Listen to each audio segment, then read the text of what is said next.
ನಾರಾಯಣ ನಿನ್ನ ನಾಮದ ಸ್ಮರಣೆಯ ಸಾರಾಮೃತ ಎನ್ನ ಬಾಯಿಗೆ ಬರಲಿ. ಬಾರಂಗ ಕನಸಿನೊಳಗಲಿ ನನಸಿನೊಳಗಲಿ ಮನಸ್ಸು ಕೆಟ್ಟಿರಲಿ ಮುನಿದಿರಲಿ. ಜನಕಜಾಪತಿ ನಿನ್ನ ಅಭೀಷ್ಟದ ಸ್ಮರಣೆಯ ಅಷ್ಟಾಕ್ಷರ ಮಂತ್ರ ಜಪಿಸುವ ಹಾಗೆ ಬಾರಂಗ.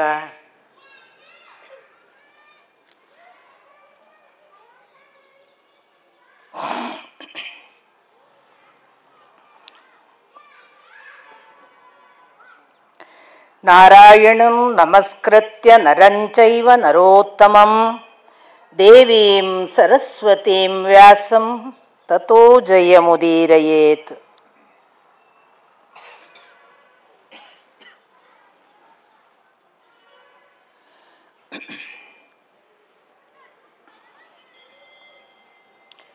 ಪರಮ ಪೂಜ್ಯರಾದ ಶ್ರೀ ರಾಘವೇಂದ್ರ ಸ್ವಾಮೀಜಿಗಳವರ ಅಡಿಗಳಲ್ಲಿ ಪೊಡಮಟ್ಟು ನೆರೆದಿರುವ ಎಲ್ಲ ಹಿರಿಕಿರಿಯರ ಪದತಲಕ್ಕೆ ಹಣೆ ಹಚ್ಚಿ ನಮಸ್ಕಾರ.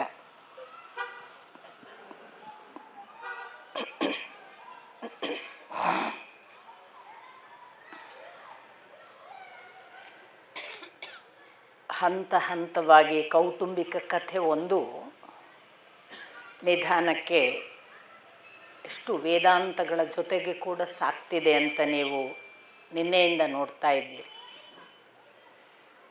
ಒಂದು ಕುಟುಂಬ ಮಾತ್ರವಾದ ದಾಯಾದಿಗಳ ಕದನ ಅಷ್ಟೇ ಆಗಿ ಉಳಿಯದೆ ಅದು ಬೇರೆ ಬೇರೆ ಆಯಾಮಗಳಲ್ಲಿ ಒಂದು ವನಪರ್ವ ಅನ್ನುವ ನೆಪದಲ್ಲಿ ಎಷ್ಟೊಂದು ಅನೇಕ ಆಧ್ಯಾತ್ಮಿಕ ಸತ್ಯಗಳನ್ನು ಕೂಡ ತಿಳಿಸುವಂತಹ ಒಂದು ಭಾಗವಾಗಿ ನಮ್ಮ ಮುಂದೆ ಅದು ಅನಾವರಣಗೊಳ್ತಾ ಇದೆ. ನಿನ್ನೆ ದಿನ ನಾವು ಗಮನಿಸಿದ 3 ಸಂಗತಿಗಳು, ಒಂದು ಸತ್ಯವಾನ್ ಸಾವಿತ್ರಿ, ಮತ್ತು ಕರ್ಣ ಮಾಡಿದ ದಾನ, ಕರ್ಣಕುಂಡಲಗಳನ್ನು ವಜ್ರಕವಚವನ್ನು ಅವನು ಮಾಡಿದ ದಾನದ ಒಂದು ಪ್ರಕ್ರಿಯೆ. 3ನೆಯ ಭಾಗವಾಗಿ ನಾವು ನೋಡಿದ ಬಹಳ ವಿಶೇಷ ಪ್ರಕರಣ ಯಕ್ಷ ಪ್ರಶ್ನೆ. ನಾನು ನಿನ್ನೆಯ ದಿನ ಸತ್ಯವಾನ್ ಸಾವಿತ್ರಿಯ ಬಗ್ಗೆ ನಿಮಗೆ ಹೇಳಿದೆ, ಅದು ಹೇಗೆ ಒಂದು ಆಧ್ಯಾತ್ಮಿಕ ಸಂಕೇತ ಅಂತ. ಅದು ಕೇವಲ ಒಂದು ಗಂಡ ಹೆಂಡತಿಯರ ಕಥೆಯೋ, ಪತಿವ್ರತೆ ಒಬ್ಬಳಿಗೆ ಗಂಡ ಸತ್ತಾಗ ಆಗುವ ದುಃಖಕ್ಕೆ ಅವಳು ಯಾವ ಪರಿ ಗಂಡನನ್ನು ಹುಡುಕ್ತಾಳೆ ಅನ್ನುವ ಭೌತಿಕ ಮಟ್ಟದ ಒಂದು ಆಯಾಮವೂ ಅಲ್ಲ ಅಂತ ನಾನು ನಿನ್ನೆಯ ದಿನವೇ ನಾನು ಅದನ್ನು ವಿವರಿಸುವ ಹೊತ್ತಿಗೇ ನಿಮಗೆ ಅದರ ಸಣ್ಣ ವಿಶ್ಲೇಷಣೆ ಕೂಡ ಮಾಡಿದ್ದೇನೆ. ಹಾಗಾಗಿ ನಾವು ನೋಡಿದ್ದು 3 ಸಂಗತಿಗಳು ನಿನ್ನೆ. ಒಂದು ಸತ್ಯ ಜ್ಞಾನದ ಭಾಗವಾಗಿ ಸಾವಿತ್ರಿಯ ಕತೆ, ಇನ್ನೊಂದು ದಾನದ ಭಾಗವಾಗಿ ಕರ್ಣಕುಂಡಲ ಕೊಟ್ಟ ಕರ್ಣನ ಕತೆ, 3ನೇದು ಯುಧಿಷ್ಠಿರನ ಧರ್ಮ ಅವನನ್ನು ಕಾದ ಬಗೆ. ದಾನದ ದೃಷ್ಟಿಯಲ್ಲಿ ಯಾರೆಲ್ಲ ನೋಡಿ ದಾನ ಮಾಡ್ತೀನಿ ಅನ್ನುವ ಒಂದು ಅಹಂಕಾರಕ್ಕೆ ಒಳಗಾಗ್ತಾರಲ್ಲ ಅವರು ಹೀಗೆ ಸಫರ್ ಆಗ್ತಾರೆ. ನಾವು ನೋಡಿದೆವಲ್ಲ, ಅಷ್ಟಕನ, ವಸುಮನ ಮತ್ತು ಪ್ರತರ್ಧನ, ಶಿಬಿ 4 ಜನರಲ್ಲಿ ಯಾರು ಮೊದಲು ಸ್ವರ್ಗದಿಂದ ಚ್ಯುತರಾಗ್ತಾರೆ ಅಂತ ನಾರದರು ಕೇಳಿದಾಗ ಕೊಟ್ಟ ನೆನಪಿತ್ತು ಅಷ್ಟಕನಿಗೆ. ಹಸುಗಳನ್ನು ನೋಡಿದ ಕೂಡಲೇ ಹೇಳಿದ, ಇದು ನಾನು ಕೊಟ್ಟದ್ದು ಅಂತ. ಅದಕ್ಕೆ ಮೊದಲು ಚ್ಯುತನಾದ. 4 ಕುದುರೆ ಇದ್ದಾಗ ತಕ್ಷಣ ಕೊಡಲಿಲ್ಲ, ಮನೆಗೆ ಹೋಗಿ ಕೊಡ್ತೇನೆ ಅಂತ ಹೇಳಿ ಕೊಟ್ಟ. ಹಾಗಾಗಿ ಪ್ರತರ್ಧನ 2ನೇಯದಾಗಿ ಚ್ಯುತನಾದ.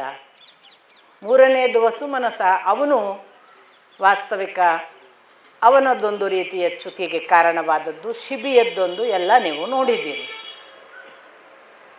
ಇಲ್ಲಿ ಎಲ್ಲ ನಾನು ನಿಮಗೆ ಹೇಳಬೇಕಾದದ್ದು ಬಲಿಯ ಚಕ್ರವರ್ತಿಯ ಕತೆ ಕೂಡ ಅಂಥದೇ ಒಂದು ಅಂತ. ದಾನ ಕೂಡ ನಮಗೆ ನಾನು ಕೊಡ್ತಿದ್ದೇನೆ ಅನ್ನುವ ಗರ್ವಕ್ಕೆ ಕಾರಣ ಆದರೆ ಅದು ಒಂದು ಅಧಪ್ಪತನಕ್ಕೆ ನಮ್ಮನ್ನು ಕರ್ಕೊಂಡು ಹೋಗ್ತದೆ. ಕೊಡ್ತಿದ್ದೇನೆ ಅನ್ನುವ ಭಾವವೂ ಇಲ್ಲದೆ ಕೊಡುವುದು ಶಿಬಿಯ ಹಾಗೆ, ಅದು ಬಹಳ ಅಪರೂಪ. ಸೊ ತನ್ನನ್ನು ತಾನು ಕೊಡುವಾಗಲೂ ತಾನು ಕೊಡ್ತಿದ್ದೇನೆ ಅನ್ನುವ ಭಾವ ಇಲ್ಲದೆ, ತನ್ನ ಸಾವು ಈಗ ಸಂಭವಿಸ್ತದೆ ಅನ್ನುವ ಯಾವ ಎಚ್ಚರ ಇಲ್ಲದೆ ಕೊಡುವ ಆ ಪರಾಕಾಷ್ಠೆ ಇದೆಯಲ್ಲ, ಅದು ದಾನದ ಆತ್ಯಂತಿಕವಾದ ಒಂದು ಸ್ವರೂಪ. ಆ ದೃಷ್ಟಿಯಲ್ಲಿ ಕರ್ಣನ ಬಹಳ ದೊಡ್ಡ ದುರಂತ ಅಥವಾ ಕರ್ಣನಿಗೆ ಆದ ಒಂದು ದೊಡ್ಡ ತೊಂದರೆ ಅದು ಬೇರೇನೂ ಅಲ್ಲ, ಅದು ಅವನಿಗೆ ತಾನೊಂದು ವೇಳೆ ಕೊಡಬೇಕು ಅನ್ನುವುದನ್ನು ಹಠ ಹಿಡಿಯದೆ ತಂದೆ ಹೇಳಿದ ಮಾತು, ತಂದೆ ಅಂತ ಗೊತ್ತಿಲ್ಲದಿದ್ದರೂ ಸೂರ್ಯೋಪಾಸಕ, ಸೂರ್ಯ ಬಂದು ವೈಯಕ್ತಿಕವಾಗಿ ನಾನು ಸೂರ್ಯ ಅಂತ ಪರಿಚಯಿಸಿ ಹೇಳ್ತಾನೆ, ಕೊಡಬೇಡ ಅಂತಾನೆ. ಆವಾಗಾದರೂ ಅವನ ಮಾತು ಕೇಳಿದರೆ ಕರ್ಣನಿಗೊಂದು ರಕ್ಷಣೆ ಇತ್ತು. ಆದರೆ ಅದು ವಿಧಿಯ ಆಟ ಅನ್ನೋದರಲ್ಲಿ ನಾನು ಮತ್ತೆ ಹೇಳುವುದು ಕಾಸ್ಮಿಕ್ ಅಂತ. ಇದೆಲ್ಲದರ ಆಚೆಗೊಂದು ಕಾಸ್ಮಿಕ್, ಸೂರ್ಯನನ್ನೂ ನಿಯಂತ್ರಿಸುವ ಒಂದು ಶಕ್ತಿ ಇದೆ ಅಂತ ಸೂರ್ಯನೇ ಹೇಳ್ತಾನಲ್ಲ, ಅದಕ್ಕೆ ಗೊತ್ತು ಏನಾಗಬೇಕು ಅಂತ. ಹಾಗಾಗಿ ನಾವು ಎಷ್ಟೋ ಪ್ಲ್ಯಾನ್ ಮಾಡ್ತೇವೆ, ನಮ್ಮ ಪ್ಲ್ಯಾನ್ ಎಲ್ಲ ಒಂದು ದಿವಸ ಇನ್ನೇನು ಇಂಪ್ಲಿಮೆಂಟ್ ಆಗ್ತದೆ ಅನ್ನುವಾಗ ಅದಕ್ಕೆ ತದ್ವಿರುದ್ಧವಾದ ಒಂದು ರಿಸಲ್ಟನ್ನು ನಾವು ತೆಗೆದುಕೊಳ್ಳೋದು ಬಹಳ ಜನರಿಗೆ ಅನುಭವಕ್ಕೆ ಬಂದಿರಲಿಕ್ಕೆ ಸಾಕು. ಅದು ನಮ್ಮ ಪ್ಲ್ಯಾನ್ ಅಲ್ಲದ ಇನ್ನೊಂದು ಕಾಸ್ಮಿಕ್ಕಿನ ಕಣ್ಣಿನಿಂದ ಅದು ತನಗೆ ಇಲ್ಲಿ ಏನಾಗಬೇಕು ಅನ್ನೋದನ್ನು ನೋಡ್ತಿರ್ತದೆ ಮತ್ತು ಅದಕ್ಕನುಗುಣವಾಗಿ ಆ ಪ್ಲ್ಯಾನನ್ನು ತಾನು ತನ್ನ ಸೂತ್ರ ಹಿಡ್ಕೊಂಡು, ಸಪೋಸ್ ಅದು ಒಂದು ಸಣ್ಣ ಮಟ್ಟದ ಆ ಕೌಟುಂಬಿಕ ವಲಯದಲ್ಲಿ ಆಗಬಹುದಾದ ಪರಿಣಾಮ ಆದರೆ ಆ ಕೌಟುಂಬಿಕ ವಲಯಕ್ಕೆ ಏನು ಮಾಡಬೇಕು ಅದನ್ನು ಮಾಡುತ್ತೆ. ಅದು ಜಾಗತಿಕ ಮಟ್ಟದಲ್ಲಿ ಏನಾಗಬೇಕು ಅಂತಿದ್ರೆ ಅದು ಕೂಡ ಆ ಕಾಸ್ಮಿಕ್ ಅರೇಂಜ್ಮೆಂಟಿನ ಸೂತ್ರದಲ್ಲಿ ನಡೀತದೆ ಅನ್ನುವುದನ್ನು ನೋಡಿದಾಗ ಕರ್ಣ ಕೂಡ ಸ್ವತಂತ್ರನಲ್ಲ, ಸೂರ್ಯನೂ ಸ್ವತಂತ್ರನಲ್ಲ. ಸೂರ್ಯ ಇಷ್ಟೆಲ್ಲ ಹೇಳಿದ್ಮೇಲೂ ಕರ್ಣ ಮಾಡ್ತಾನಂದರೆ ಇನ್ನೊಂದು ಯಾವುದೋ ನಡೆಸುವುದಿದೆ ಅನ್ನೋದಕ್ಕೆ ಸ್ಪಷ್ಟ ದಾಖಲೆ. ಅಂದರೆ ಎದುರಿಗೆ ನಾನು ಸೂರ್ಯ ಅಂತ ಇಂಟ್ರೊಡ್ಯೂಸ್ ಮಾಡ್ತಾನೆ ಒಬ್ಬ, ಅದು ನಾನೇ ಹೇಳ್ತಿರೋದು ಮರುದಿವಸ ಬೆಳಿಗ್ಗೆ ಕನ್ಫರ್ಮ್ ಮಾಡ್ತಾನೆ. ಇಷ್ಟಾಗಿಯೂ ಕರ್ಣ ಬದಲಾಗುವುದಿಲ್ಲ ಅಂದರೆ ಈ ಕರ್ಣ ಈ ಸೂರ್ಯನ ಆಚೆಗೆ ಒಂದು ಯಾವುದೋ ನಡೆಸುವುದಿದೆ. ಅಲ್ಲದಿದ್ದರೆ ಕರ್ಣನಿಗೆ ಅಷ್ಟು ಯಾಕೆ ಹಠ? ನಾನು ದಾನ ಮಾಡ್ತಾ ಇರುವವನು, ದಾನ ಪಾತ್ರತೆಯನ್ನು ನಾನು ಎಂದು ದಾನಶೂರ ಅನ್ನಿಸಿಕೊಳ್ಳುವ ಹೆಸರನ್ನು ಕಳ್ಕೊಳ್ಳೋದಿಲ್ಲ ಅನ್ನುವ ಹಠಕ್ಕೆ ಬಿದ್ದನಲ್ಲ.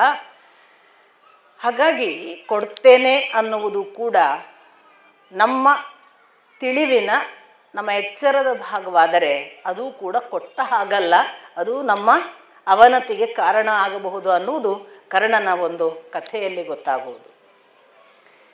ಯಕ್ಷ ಪ್ರಶ್ನೆ ನಾನು ನಿನ್ನೆ ದಿನ ನಿಮಗೆ ಹೇಳಿದೆ, ಬಹಳ ಸುಂದರವಾದ, ಮತ್ತೆ ಓದಬೇಕು ಅನ್ನಿಸುವ, ಓದಿದಾಗೆಲ್ಲ ಹೊಸ ಅರ್ಥಗಳನ್ನು ನಮಗೆ ತೋರಬಲ್ಲ ಮತ್ತು ನಮಗೇ ಹೊಸ ಅರ್ಥಗಳು ಅವರು ಬರೆದದ್ದಷ್ಟೇ ಅಲ್ಲ, ಅಲ್ಲಿ ವ್ಯಾಖ್ಯಾನಕಾರರು ಬಹಳ ಅದರ ವಿಶ್ಲೇಷಣೆಗಳನ್ನೆಲ್ಲ ಮಾಡ್ತಾರೆ.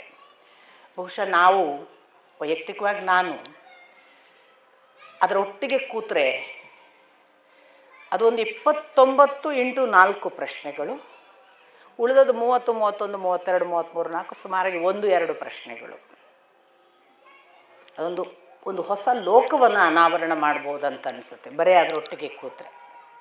ಹಾಗಾಗಿಯೇ ಅದು ಎಷ್ಟು ಒಳಗಿನ ಲೋಕಕ್ಕೆ ಕರೆದುಕೊಂಡು ಹೋಗುವ ಒಂದು ಯಾತ್ರೆ ಅಂತಂದರೆ ಅದು ಧರ್ಮರಾಯ ಹಾಗೆ ಉತ್ತರ ಕೊಡುವುದಕ್ಕೆ, ಆ ಮೂಲಕ ನಮಗೊಂದು ಹೊಸ ಆಧ್ಯಾತ್ಮಿಕ ಜಗತ್ತಿನ ಯಾವುದನ್ನು ಋಗ್ವೇದ ಅಥವಾ ನಾನು ಎಲ್ಲ ವೇದಗಳನ್ನು ಓದಿಲ್ಲ, ನನ್ನ ಓದು ಈಗಿನ್ನೂ ಆರಂಭ ಋಗ್ವೇದಗಳಲ್ಲಿ. ನಾನಿನ್ನೂ ಅದರ ಒಂದು 70-72 ಸೂಕ್ತಗಳನ್ನಷ್ಟೇ ಪ್ರವೇಶಿಕೆ ಮಾಡಿದ್ದೇನೆ.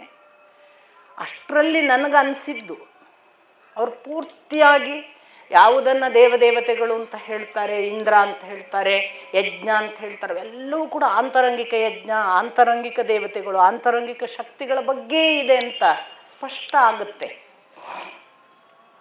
ಸ್ವಲ್ಪ ನೀವು ಈ ಯಕ್ಷ ಪ್ರಶ್ನೆ ಒಳಗೆ ಹೋದರೂ ಕೂಡ ಅದು ಖಂಡಿತವಾಗಿ ಒಂದು ಆಂತರಂಗಿಕ ಯಜ್ಞದ ಬೇರೆ ಬೇರೆ ಆಯಾಮದ ಪ್ರಶ್ನೆಗಳು. ಹಾಗಾಗಿ ಯಾರಾದರೂ, ನಾನು ನಿನ್ನೆ ದಿನ ಹೇಳಿದೆ ಅನ್ನ ಯಾವುದು ಅನ್ನೋ ಪ್ರಶ್ನೆಗೆ ಗೋವು ಅಂತ ಉತ್ತರ ಇದೆ ಅಂತ. ಹಾಗಾದರೆ ಗೋವು ಎಲ್ಲ ಮಾಂಸ ಕಡಿದು ಊಟ ಮಾಡಬೇಕು ಅಂತ ಹೇಳಿದ್ದಾರೆ ಅಂತ ಭಾವಿಸಿದರೆ ಏನು ಅರ್ಥ ಆದೀತು? ಗೌ, ಗವಯ, ಗೋ ಎಲ್ಲ ಶಬ್ದಗಳು ಜ್ಞಾನ ಪ್ರತ್ಯರ್ಥವಾಗಿ ಬರ್ತವೆ ಸಂಸ್ಕೃತದಲ್ಲಿ. ಹಾಗಾಗಿ ಬದುಕಿನ ಬಹಳ ದೊಡ್ಡ ಆಹಾರ ಯಾವುದು ಅಂದರೆ ಜ್ಞಾನ ಅನ್ನೋದಕ್ಕೆ ಗೋವು ಅಂತ ಅಲ್ಲಿ ಶಬ್ದ. ಹಾಗಾಗಿ ಅನ್ನ ಯಾವುದು ಅಂದರೆ ಗೋವು ಅಂದ್ಕೂಡಲೇ ಅನ್ನ ಅಂದರೆ ಆಹಾರ, ಆಹಾರಕ್ಕೆ ಗೋವನ್ನು ಬಳಸಿ ಅಂತ ಹೇಳಿದ್ದಾರೆ ಅಂತ ಅರ್ಥ ಮಾಡಿಕೊಂಡ್ರೆ ಇಡೀ ಯಕ್ಷ ಪ್ರಶ್ನೆ ಇದೇ ಥರ ಇದೆ. ಹೀಗೆ ದಿಕ್ಕು ತಪ್ಪಿಸಿ ನಾವು ಎಲ್ಲೆಲ್ಲೋ ಹೋಗ್ಬೋದು. ಅದಕ್ಕೆ ಬದುಕಿನಲ್ಲಿ ದಿಕ್ಕು ಯಾವುದು ಅಂತ ಪ್ರಶ್ನೆ ಬರುತ್ತೆ. ನಮಗೆ ದಿಕ್ಕು ಸಜ್ಜನರು ಅಂತ ಹೇಳ್ತಾನೆ ಯುಧಿಷ್ಠಿರ. ಬದುಕಿನಲ್ಲಿ ದಿಕ್ಕು ಯಾವುದು ಅಂದರೆ ಪೂರ್ವ ಪಶ್ಚಿಮ ಅಲ್ಲ, ಸಜ್ಜನರು ದಿಕ್ಕು ಅಂತಾನೆ. ನಾನು ನಿನ್ನೆ ದಿನ ಹೇಳಿದೆ, ಹುಲ್ಲಿಗಿಂತ ಬೇಗ ಬೆಳೆಯುವುದು ಯಾವುದು ಅಂತ ಒಂದು ಪ್ರಶ್ನೆ ಇದೆ ಅಂತ. ಚಿಂತೆ ಅಂತ ಉತ್ತರ. ಎಷ್ಟು ಚೆನ್ನಾಗಿದೆ ನೋಡಿ. ಹುಲ್ಲಿಗಿಂತ ತೀವ್ರವಾಗಿ ಬೆಳೆಯುವುದು ಚಿಂತೆ ಅಂತ ಉತ್ತರ ಕೊಡ್ತಾನೆ. ಅಥವಾ ಇಂಥ ಒಬ್ಬನೇ ಜಗತ್ತಿನಲ್ಲಿ ತಾನೊಬ್ಬನೇ ಒಂಟಿಯಾಗಿ ಸುತ್ತುವವನು ಯಾರು ಅಂತ ಪ್ರಶ್ನೆ ಇದೆ. ಸೂರ್ಯ ಅಂತ ಉತ್ತರ. ಜಗತ್ತಿನಲ್ಲಿ ಒಬ್ಬಂಟಿಯಾಗಿ ಸುತ್ತುವವನು ಯಾರು ಅಂದರೆ ಸೂರ್ಯ. ಪ್ರತಿ ಸಾರಿ ಹುಟ್ಟುವವನು ಯಾರು ಹೊಸ ಹೊಸದಾಗಿ ಅಂತ ಕೇಳ್ತಾನೆ ಯಮ. ಹೊಸ ಹೊಸದಾಗಿ ಹುಟ್ಟುವವನು ಚಂದ್ರ ಅಂತ ಉತ್ತರ ಕೊಡ್ತಾನೆ ಯುಧಿಷ್ಠಿರ. ಹೌದಲ್ವಾ? ಇವತ್ತು ಪಾಡ್ಯ ಇರ್ತದೆ, ಇರೋದೇ ಇಲ್ಲ ಅವನು. ಮತ್ತೆ ಯಾವಾಗಲೂ ಒಮ್ಮೆ ಅಮಾವಾಸ್ಯೆ ಮುಗಿತದು ಮತ್ತೆ ಬರ್ತಾನೆ, ಹುಣ್ಣಿಮೆಗೊಮ್ಮೆ ಹೋಗ್ತಾನೆ, ಅಮಾವಾಸ್ಯೆಗೆ ಬರ್ತಾನೆ. ಇದು ಎಲ್ಲ ಇದ್ದೇ ಇದ್ದದಲ್ವಾ? ಹಾಗಾದರೆ ಹುಣ್ಣಿಮೆಗೆ ಕಾಣಿಸಿ ಅಮಾವಾಸ್ಯೆಗೆ ಇಲ್ಲವಾಗುವ ಪದೇ ಪದೇ ಹುಟ್ಟುವವನು ಯಾರು ಅಂದರೆ ಚಂದ್ರ ಅಂತ ಅವನ ಅರ್ಥ. ಮನಸ್ಸು ಕೂಡ. ಮನಸ್ಸು ಇಲ್ಲವೇ ಇಲ್ಲದ ಹಾಗೆ ಒಂದೊಂದು ದಿವಸ ಇರ್ತದೆ, ಇನ್ನೊಂದು ದಿವಸ ಅದರ ಆರ್ಭಟ ನೋಡೋದು ಯಾರು? ಆರಾಮಿದ್ದೇವೆ ಅನಿಸುತ್ತೆ, ಸಿಕ್ಕಾಪಟ್ಟೆ ಗಲಾಟೆ ಮಾಡುತ್ತೆ, ತಾನೇ ತಾನು ಅಂತ ಹಾರಾಟ ಮಾಡುತ್ತೆ. ಹಾಗೆ ಇಂಥ ಅನೇಕ ಒಳಾರ್ಥಗಳನ್ನುಳ್ಳ ಒಂದು ಕಡೆ ಒಂದು ಉತ್ತರ ಬಹಳ ಚೆನ್ನಾಗಿದೆ. ಆಶ್ಚರ್ಯ ಯಾವುದು ಅಂತ ಯುಧಿಷ್ಠಿರನಿಗೆ ಒಂದು ಪ್ರಶ್ನೆ ಕೇಳ್ತಾನೆ ಯಮಧರ್ಮರಾಯ. ಜಗದ ಬಹಳ ದೊಡ್ಡ ಆಶ್ಚರ್ಯ ಯಾವುದು? ಯುಧಿಷ್ಠಿರ ಕೊಡುವ ಉತ್ತರ, ನಿತ್ಯ ಸಾವು ನೋಡುತ್ತಾ ನಾನು ಬದುಕಬೇಕು ಎಂದು ಭಾವಿಸುತ್ತೇವಲ್ಲ, ಅದು ಆಶ್ಚರ್ಯ. ನಿತ್ಯ ಸಾವು ನೋಡುತ್ತಾ ನಾನಿನ್ನೂ ಬದುಕಿರಬೇಕು ಎಂದು ಭಾವಿಸುತ್ತೇವಲ್ಲ, ಅದು ಆಶ್ಚರ್ಯ. ಹೌದಲ್ವ? ಜಗತ್ತಿನಲ್ಲಿ ಅದಕ್ಕಿಂತ ದೊಡ್ಡ ಆಶ್ಚರ್ಯ ಯಾವುದಿದೆ? ಎಲ್ಲ ಸಾಯೋದನ್ನು ನೋಡ್ತೇವೆ, ಬಂದವರು ನಮ್ಮ ಜೊತೆ ಬಂದವರು ಯಾರೂ ಇಲ್ಲ, ಹೋಗ್ತಾ ಇದ್ದಾರೆ. ನಾನು ಬದುಕ್ತೇನೆ ಅಂತಲೇ ಭಾವಿಸ್ತೇವೆ, ನಾನಿನ್ನೂ ಇದ್ದೇನೆ ಇಲ್ಲಿ ಶಾಶ್ವತ ಅಂತ. ಇದು ಬಹಳ ದೊಡ್ಡ ಆಶ್ಚರ್ಯ ಅಂತಾನೆ ಯುಧಿಷ್ಠಿರ. ಇಂಥ ಅನೇಕ ಜೀವಂತ ಸತ್ಯಗಳನ್ನು ಮುಖಾಮುಖಿ ಮಾಡುವಂತಹ ಬಹಳ ಬಹಳ ವಿಶೇಷ ಉತ್ತರಗಳನ್ನು ಒಳಗೊಂಡ ಯುಧಿಷ್ಠಿರನ ಈ ಯಕ್ಷ ಪ್ರಶ್ನೆಯ ಭಾಗವನ್ನು, ಅದು ಇಲ್ಲ, ಅದು ಪ್ರಕ್ಷಿಪ್ತ, ಆಮೇಲೆ ಯಾರೋ ಸೇರಿಸಿದ್ದು, ಯುಧಿಷ್ಠಿರನನ್ನು ದೊಡ್ಡದು ಮಾಡಲಿಕ್ಕಾಗಿ ಇದನ್ನು ಸೇರಿಸಿದ್ದು ಅನ್ನೋ ವಾದ ಮಾಡೋರು ಇದ್ದಾರೆ. ಸ್ವಲ್ಪ ಆರಂಭದಿಂದ ಈಗಿನ ಓದಿನವರೆಗೆ, ನಾವು ನಿನ್ನೆಯವರೆಗೆ ಏನು ಬಂದಿದ್ದೇವೆ, ಇದನ್ನೆಲ್ಲ ನಿಮಗೆ ಓದಿದರೆ ಯುಧಿಷ್ಠಿರನಿಗೊಂದು ಯಕ್ಷ ಪ್ರಶ್ನೆ ಸಪರೇಟ್ ಬೇಕಾಗಿಲ್ಲ. ಅವನ ದೊಡ್ಡಸ್ತಿಗೆ ಹಾಗೆ ಗೊತ್ತಾಗಲ್ವ? ಈಗ ಒಬ್ಬ ವ್ಯಕ್ತಿದ್ದು ದೊಡ್ಡಸ್ತಿಗೆ ಗೊತ್ತಾಗದ ಹಾಗೆ ಇದ್ದರೆ ಆಗ ಅವನ ದೊಡ್ಡಸ್ತಿಗೆ ತೋರಿಸುವುದಕ್ಕಾಗಿ ಒಂದು ಕಾಂಟೆಕ್ಸ್ಟನ್ನು ನಿರ್ಮಾಣ ಮಾಡಬೇಕಾಗತ್ತೆ. ಯುಧಿಷ್ಠಿರನನ್ನು ನಹುಷನ ಸಂದರ್ಭದಲ್ಲೇ ಗೊತ್ತಾಗುತ್ತೆ ಅವನು ಎಂಥವನು ಅಂತ. ಆ ಅಜಗರ ಭೀಮನನ್ನು ಹಿಡಿದಾಗ ಕೇಳಿದ ಪ್ರಶ್ನೆಗಳಿಗೆ ಯುಧಿಷ್ಠಿರ ಕೊಟ್ಟ ಉತ್ತರಗಳನ್ನು ನೋಡುವಾಗಲೇ ಯುಧಿಷ್ಠಿರನ ಆಂತರ್ಯ ಎಷ್ಟು ಸತ್ವಯುತವಾದದ್ದು, ಅವನಲ್ಲಿರುವ ಒಳಗಿನ ತತ್ವಜ್ಞಾನದ ಒಂದು ಸತ್ವ ಎಷ್ಟು ಘನಿಷ್ಠವಾಗಿದೆ, ಮತ್ತು ಅದು ಸಾಮಾನ್ಯ ಜನರಿಗೆ ಒದಗುವಂಥದ್ದಲ್ಲ, ಈ ವ್ಯಕ್ತಿತ್ವವೇ ಸ್ವಲ್ಪ ಡಿಫರೆಂಟ್ ಅಂತ ಯಾರಿಗಾದರೂ ಗೊತ್ತಾಗುತ್ತೆ. ಅದಕ್ಕೊಂದು ನಾವಿವಾಗ ವೇದವ್ಯಾಸರಿಗೆ ಒಂದು ಯುಧಿಷ್ಠಿರನನ್ನು ಬಹಳ ದೊಡ್ಡದು ಮಾಡಬೇಕು, ಈಗ ಒಂದು ಹೊಸದೊಂದು ಕಥೆ ನಿರ್ಮಾಣ ಮಾಡುವ ಅಂತ ಹೇಳುವ ಅವಶ್ಯಕತೆ ಇಲ್ಲ. ನೀವು ಥ್ರೂಔಟ್ ಯುಧಿಷ್ಠಿರ ದೊಡ್ಡವ ಅನ್ನೋದು ಗೊತ್ತಾಗುತ್ತೆ. ಎಂತೆಂಥ ಕಠೋರ ಸಂದರ್ಭಗಳಲ್ಲಿ ಯುಧಿಷ್ಠಿರ ವರ್ತಿಸಿದ ರೀತಿ ಸಾಕು. ಅದಕ್ಕೆ ಈ ತತ್ವಜ್ಞಾನದ ವಿಮರ್ಶೆಯ ಒಂದು ಪ್ರಶ್ನೋತ್ತರ ಬೇಕಾಗಿಲ್ಲ. ಆದರೆ ಯುಧಿಷ್ಠಿರ ಇಂಥದೊಂದು ಧರ್ಮನಿಷ್ಠ ಬದುಕನ್ನು ನಡೆದದ್ದನ್ನು ಸಾಕ್ಷಾತ್ ತಂದೆ ಬಂದು ಸರ್ಟಿಫೈ ಮಾಡಿದ ಅನ್ನೋದಿದೆಯಲ್ಲ, ಸಾಮಾನ್ಯ ನೀವು ಗಮನಿಸಿ, ಬಹುಶಃ ಜಗತ್ತಿನಲ್ಲಿ ನನಗಿಂತ ಮಗ ದೊಡ್ಡವ ಅಂದವ ಶಿವ ಮಾತ್ರ. ನನಗಿಂತ ಮೊದಲು ನನ್ನ ಮಗ ಗಣಪತಿಯನ್ನು ಪೂಜಿಸಿ ಅಂದವ ಶಿವ, ಅದನ್ನು ಘೋಷಿಸಿದವ. ಹೀಗೆ ಯಾವ ಅಪ್ಪನೂ ಇಲ್ಲ, ಜಗತ್ತಿನಲ್ಲೇ ಇಲ್ಲ. ನೀವು ಎಷ್ಟು ಬೇಕಾದರೂ ಉದಾಹರಣೆಗಳನ್ನು ಯೋಚನೆ ಮಾಡಿ. ಇನ್ನೂ ಒಂದು ಆಶ್ಚರ್ಯ ಇದೆ, ಬಹಳ ಶ್ರೇಷ್ಠ ತಂದೆಗೆ ಒಳ್ಳೆಯ ಶ್ರೇಷ್ಠ ಅವರದೇ ಮಟ್ಟದ ಮಕ್ಕಳು ಹುಟ್ಟುವುದೇ ಬಹಳ ಅಪರೂಪ. ಹೌದಾ ಅಲ್ವ? ನೀವು ಸುಮ್ಮನೆ ರೆಟ್ರೋಸ್ಪೆಕ್ಟಿವ್ಲಿ ನಮ್ಮ ಕಾಲಮಾನದ ನಮಗೆ ಗೊತ್ತಿರುವ ಸಾಹಿತಿಗಳನ್ನು ಹೀಗೆ ಯೋಚನೆ ಮಾಡಿ, ಬಹಳ ಅಪರೂಪ. ನಮಗೆ ಇಡೀ ಒಮ್ಮೆ ಹೀಗೆ ತಿರುಗಿ ನೋಡಿದರೆ ಒಬ್ಬರೇ ಸಿಗೋದು ಸ್ವಲ್ಪ ಸರಿಸಮಾನ ಅಂತ ಹೇಳುವ ಹಾಗೆ, ಅಥವಾ ಆಗ್ಬಹುದು ಇವ್ರ ಮಗ ಅಂತ ಹೇಳಬಹುದು ಅಂತ ಹೇಳುವ ಹಾಗೆ ಸಿಕ್ಕೋದು ಪೂರ್ಣಚಂದ್ರ ತೇಜಸ್ವಿ ಒಬ್ಬರೇ, ಕುವೆಂಪುಗೆ. ಆದರೆ ನೋಡಿ, ಕುವೆಂಪು ದಾರಿನೇ ಬೇರೆ, ಪೂರ್ಣಚಂದ್ರ ತೇಜಸ್ವಿ ಅವರ ದಾರಿಯೇ ಬೇರೆ. ಹೀಗಾಗಿ ಒಬ್ಬ ತಂದೆಗೆ ಒಬ್ಬ ಮಗ ಅವನದೇ ಮಟ್ಟದಲ್ಲಿ ಹುಟ್ಟುವುದಿಲ್ಲ, ಇದು ಒಂದು ವಿಶೇಷ. ಇನ್ನೊಂದು, ಹುಟ್ಟಿದರೂ ಶಬ್ಬಾಷ್ ಅಂತ ಹೇಳುವ ತಂದೆಯರೇ ಬಹಳ ಅಪರೂಪ. ಮಗನನ್ನು ಬದುಕಿರುವಾಗ ಇವನು ಅಡ್ಡಿಲ್ಲ ನನ್ನ ಹಾಗೆ ಬೆಳೀತಾನೆ ಅಂತ ಬೆನ್ನು ತಟ್ಟಿದ ತಂದೆ ಅಂದರೂ ಕೂಡ ಬಹಳ ಅಪರೂಪ. ಅದು ಶಿವನೇ ಉದಾಹರಣೆ ಅಂತ ನಾನು ಹೇಳಿದೆ. ಇನ್ನೊಂದು ನಮ್ಮ ಕಾಲದ ಬಹಳ ದೊಡ್ಡ ಉದಾಹರಣೆ ಹರಿವಂಶ ರಾಯ್ ಬಚ್ಚನ್, ಅಮಿತಾಬ್ ಬಚ್ಚನ್ನ ಅಪ್ಪ. ಅವರು ಒಂದು ಕಡೆ ಇಂಟರ್ವ್ಯೂವಲ್ಲಿ ಹೇಳಿದರು ಅಂತ ದಾಖಲಾಗಿದೆ. ಹರಿವಂಶ ರಾಯ್ ಬಚ್ಚನ್ ಒಳ್ಳೆಯ ಬರಹಗಾರ, ಅವರು ತುಂಬ ಹೆಸರು ಮಾಡಿದ ಸಾಹಿತಿಗಳು. ಅವರ ಕಾವ್ಯ ಪ್ರಪಂಚ, ಅವರ ಬರವಣಿಗೆಯನ್ನು ಇಟ್ಟುಕೊಂಡು ಒಂದು ದಿನ ಸಂದರ್ಶನ ಮಾಡುವಾಗ ನಿಮ್ಮ ಬೆಸ್ಟ್ ಕೃತಿ ಯಾವುದು ಅಂತ ಅವರನ್ನು ಕೇಳ್ತಾರೆ, ಹರಿವಂಶ ರಾಯ್ ಬಚ್ಚನನ್ನು. ಕೃತಿ ಅಂದರೆ ಅವರು ಹುಟ್ಟಿಸಿದ್ದು, ಅವರಿಂದ ರಚಿತವಾದದ್ದು ಅಲ್ವಾ. ಅವರು ಉತ್ತರ ಕೊಡೋದು, ಹರಿವಂಶ ರಾಯ್ ಬಚ್ಚನ್ ನನ್ನ ಬೆಸ್ಟ್ ಕೃತಿ ಅಮಿತಾಬ್ ಬಚ್ಚನ್ ಅಂತ. ಇದು ಬಹಳ ಅಪರೂಪ. ಒಬ್ಬ ತಂದೆ ತಾನು ಬದುಕಿರುವಾಗ ತನ್ನ ಮಗನನ್ನು ನನ್ನ ಬೆಸ್ಟ್ ಕೃತಿ, ಇವ ನನ್ನ ಬೆಸ್ಟ್ ಔಟ್ಪುಟ್ಟು, ಇವ ನನ್ನಕ್ಕಿಂತ ಚೆನ್ನಾಗಿ ಬೆಳೀತಾನೆ ಅಂತ ಹೇಳುವ ಇತಿಹಾಸ ಬಹಳ ಅಪರೂಪ. ಆ ದೃಷ್ಟಿಯಲ್ಲಿ ವೇದವ್ಯಾಸರು ನಮಗೊಂದು ಸಂದೇಶ ಏನು ಕೊಟ್ಟರು ಅಂದರೆ, ಯುಧಿಷ್ಠಿರ ಅಲ್ಲಿದ್ದ ಭೀಷ್ಮಾಚಾರ್ಯರು, ಕೃಷ್ಣನು, ಲೋಮಶ, ಮಾರ್ಕಂಡೇಯ ಮೊದಲಾದ ಋಷಿ ಮುನಿಗಳು, ನಾರದರು ಇಷ್ಟೇ ಬಹಳ ವಿಶೇಷ ವ್ಯಕ್ತಿ ಅಂತ ಗುರುತಿಸಿದ್ದಲ್ಲ, ಸಾಕ್ಷಾತ್ ಹೆತ್ತ ತಂದೆ ಬಂದು ನನಗೆ ನಿನ್ನ ಬಗ್ಗೆ ಹೆಮ್ಮೆ ಅಂತ ಹೇಳುವವರೆಗೆ ಯುಧಿಷ್ಠಿರ ಧರ್ಮಿಷ್ಠ ಅನ್ನೋದನ್ನು ಹೇಳಲಿಕ್ಕಿತ್ತು. ಈ ಎಲ್ಲ ಆಯಾಮಗಳಲ್ಲಿ ಆ ಒಂದು ಪ್ರಸಂಗ ಇದೆ. ಹಾಗಾಗಿ ಅದು ಒಂದು ಅನಗತ್ಯ, ಅಲ್ಲಿ ಏನೂ ಇಲ್ಲ, ಅದು ಸುಮ್ಮನೆ ಸೃಷ್ಟಿ ಮಾಡಿದ್ದು ಅಂತ ಹೇಳಿದರೆ ಸ್ವಲ್ಪ ಅದು ಒಪ್ಪುವುದಕ್ಕೆ ಯೋಗ್ಯವಾಗಿಲ್ಲ. ಯಾಕೆಂದರೆ ಆರಂಭದಿಂದ ನಾನು ಹೇಳಿದ ಹಾಗೆ ಯುಧಿಷ್ಠಿರನ ಪಾತ್ರ ಅನಾವರಣ ಆಗುವ ರೀತಿಗೆ ಆ ಕಥೆ ನಮಗೇನು ಬೇಕಾಗಿಲ್ಲ, ಅಷ್ಟು ಅವನ ಹೈಟ್ ಗೊತ್ತಾಗುತ್ತೆ. ಇಷ್ಟಿದ್ದಾಗಲೂ ಅದು ಯಮಧರ್ಮರಾಯನಿಂದ ಪ್ರಶಂಸಿತ ಆಯಿತು ಅನ್ನೋದಿದೆಯಲ್ಲ, ಅದು ಇನ್ನೊಂದು ಆ್ಯಡ್ ಆದ ಒಂದು ಸರ್ಟಿಫಿಕೇಟ್. ಈ ದೃಷ್ಟಿಯಲ್ಲಿ ಯಕ್ಷ ಪ್ರಶ್ನೆ ಕೇವಲ ಧರ್ಮರಾಯನ ವ್ಯಕ್ತಿತ್ವ ಅನಾವರಣಕ್ಕೆ ಮಾತ್ರವಾಗಿ ಬಂದಿಲ್ಲ, ಧರ್ಮರಾಯನ ವ್ಯಕ್ತಿತ್ವವು ತಂದೆಯಿಂದಲೂ ಪೂಜಿತವಾಯಿತು ಅನ್ನೋದನ್ನು ಹೇಳೋದಕ್ಕೆ ಬಂದಿದೆ.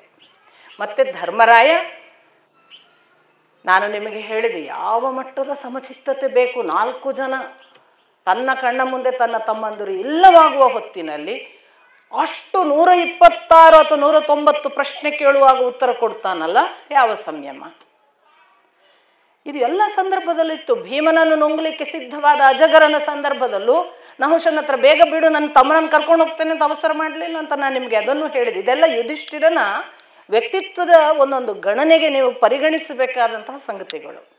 ಅವನು ನಿನ್ನ ಹತ್ರ ಇಷ್ಟು ದೊಡ್ಡ ತತ್ವಜ್ಞಾನಿ, ನನಗೆ ಇನ್ನೊಂದಿಷ್ಟು ಪ್ರಶ್ನೆ ಇದೆ ಅಂತ ಅವನು ಪ್ರಶ್ನೆ ಕೇಳಿದ್ದು ಕೂಡ ನೀವು ಗಮನಿಸಿದ್ದೀರಿ. ಹಾಗಾಗಿ ಒಂದು ಸಮಚಿತ್ತತೆ ಅದು ಒಂದು ಸಾಮಾನ್ಯ ದೈಹಿಕ ಮಟ್ಟದ ಆಸರೆಗೋ ರಕ್ಷಣೆಗೋ ಬಂಧಿತವಲ್ಲ, ಅದು ಯುಧಿಷ್ಠಿರನ ಕ್ವಾಲಿಟಿ. ಇಂಥ ಯುಧಿಷ್ಠಿರಾದಿಗಳು ಯಕ್ಷ ಪ್ರಶ್ನೆಯನ್ನು ಮುಗಿಸುವಾಗ ಅವನು ಕೇಳದೆ ಒಬ್ಬ ಮಗನನ್ನು ಕೇಳಿದ್ದಕ್ಕೆ ನಕುಲನನ್ನು ಕೇಳಿದ್ದು ನಿಮಗೆ ನಾನು ಹೇಳಿದೆ. ಆ ಬಳಿಕ ಅವನು ನಕುಲ ಒಬ್ಬನೇ ಯಾಕೆ ಅಂದದಕ್ಕೆ ಉತ್ತರ ಕೊಟ್ಟದ್ದನ್ನು ಹೇಳಿದೆ. ನಂತರ ಎಲ್ಲ ಮಕ್ಕಳನ್ನು ಬದುಕಿಸಿಕೊಟ್ಟ ಯಮಧರ್ಮ. ಮುಂದಿನ ಪ್ರಶ್ನೆ ಇನ್ನೇನು ಬೇಕು ಅಂತ ಕೇಳಿದಾಗ ನಾನು ಅಜ್ಞಾತವಾಸದಲ್ಲಿ ನಾವು ಗುರುತಿಲ್ಲದ ಹಾಗೆ ಮಾಡುವಂತ. ಅದಕ್ಕೆ ಮೊದಲೊಂದು ಇದೆ, ಏನು, ನಮಗೊಂದು ಓಡಿ ಹೋದ ಜಿಂಕೆ ಅರಳಿಮಥನ ತಗೊಂಡು ಹೋಗಿತ್ತಲ್ಲ, ಅದನ್ನು ಬ್ರಾಹ್ಮಣನಿಗೆ ಕೊಡುವ ಕರ್ತವ್ಯ ಇದೆ ಅಂತ.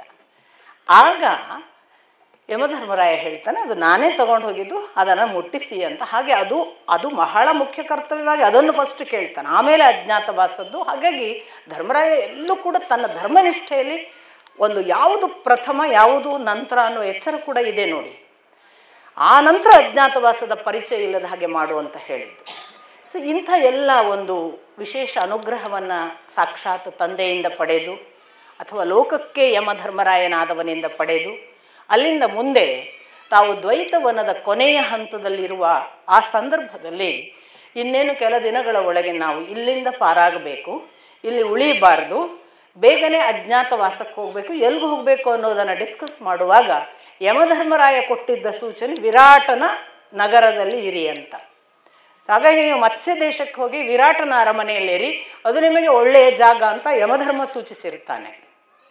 ಅದಕ್ಕನುಗುಣವಾಗಿ ಇವರು ಕೂಡ ಒಂದು ಸಣ್ಣ ಏಕಾಂತದಲ್ಲಿ ಚರ್ಚೆ ಮಾಡಿ ಎಲ್ಲರೂ ಏಕಾಭಿಪ್ರಾಯದಿಂದ ವಿರಾಟನ ಅರಮನೆಗೆ ಹೋಗೋಣ ಅಂತ ತೀರ್ಮಾನ ಮಾಡಿದ ಮೇಲೆ ಒಂದು ಕಡೆ ಕೂತ್ಕೊಂಡು ಹೇಗೆ ಹೋಗೋದು, ಈಗ ವೇಷ ಬದಲಾಯಿಸಬೇಕು, ಎಲ್ಲವೂ ಆಗಬೇಕಲ್ಲ.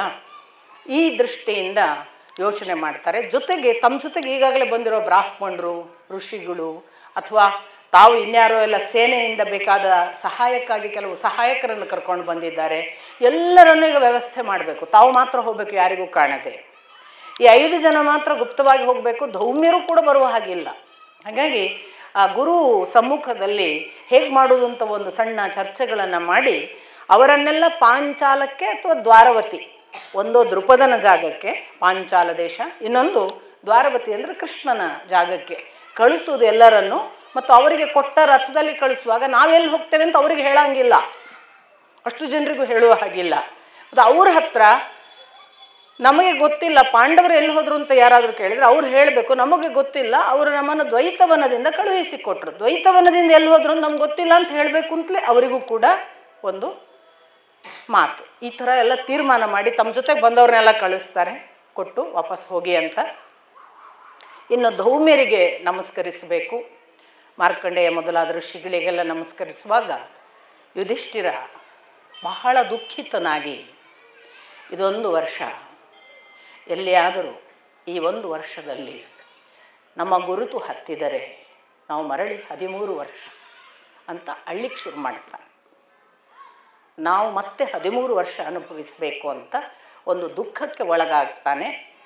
ಆಗ ಎಲ್ಲರೂ ಸಮಾಧಾನಿಸ್ತಾರೆ, ನೀನು ಧರ್ಮನಿಷ್ಠೆಯಿಂದ ನಡೆದಿದ್ದಿ, ನಿನಗೇನೂ ತೊಂದರೆಗಳು ಬರೋದಿಲ್ಲ, ನಾವಿದ್ದೇವೆ, ಎಲ್ಲ ರಕ್ಷಣೆ ಆಗುತ್ತೆ, ದೇವದೇವತೆಗಳು ನಿಮ್ಮ ರಕ್ಷಣೆಗಿದ್ದಾರೆ.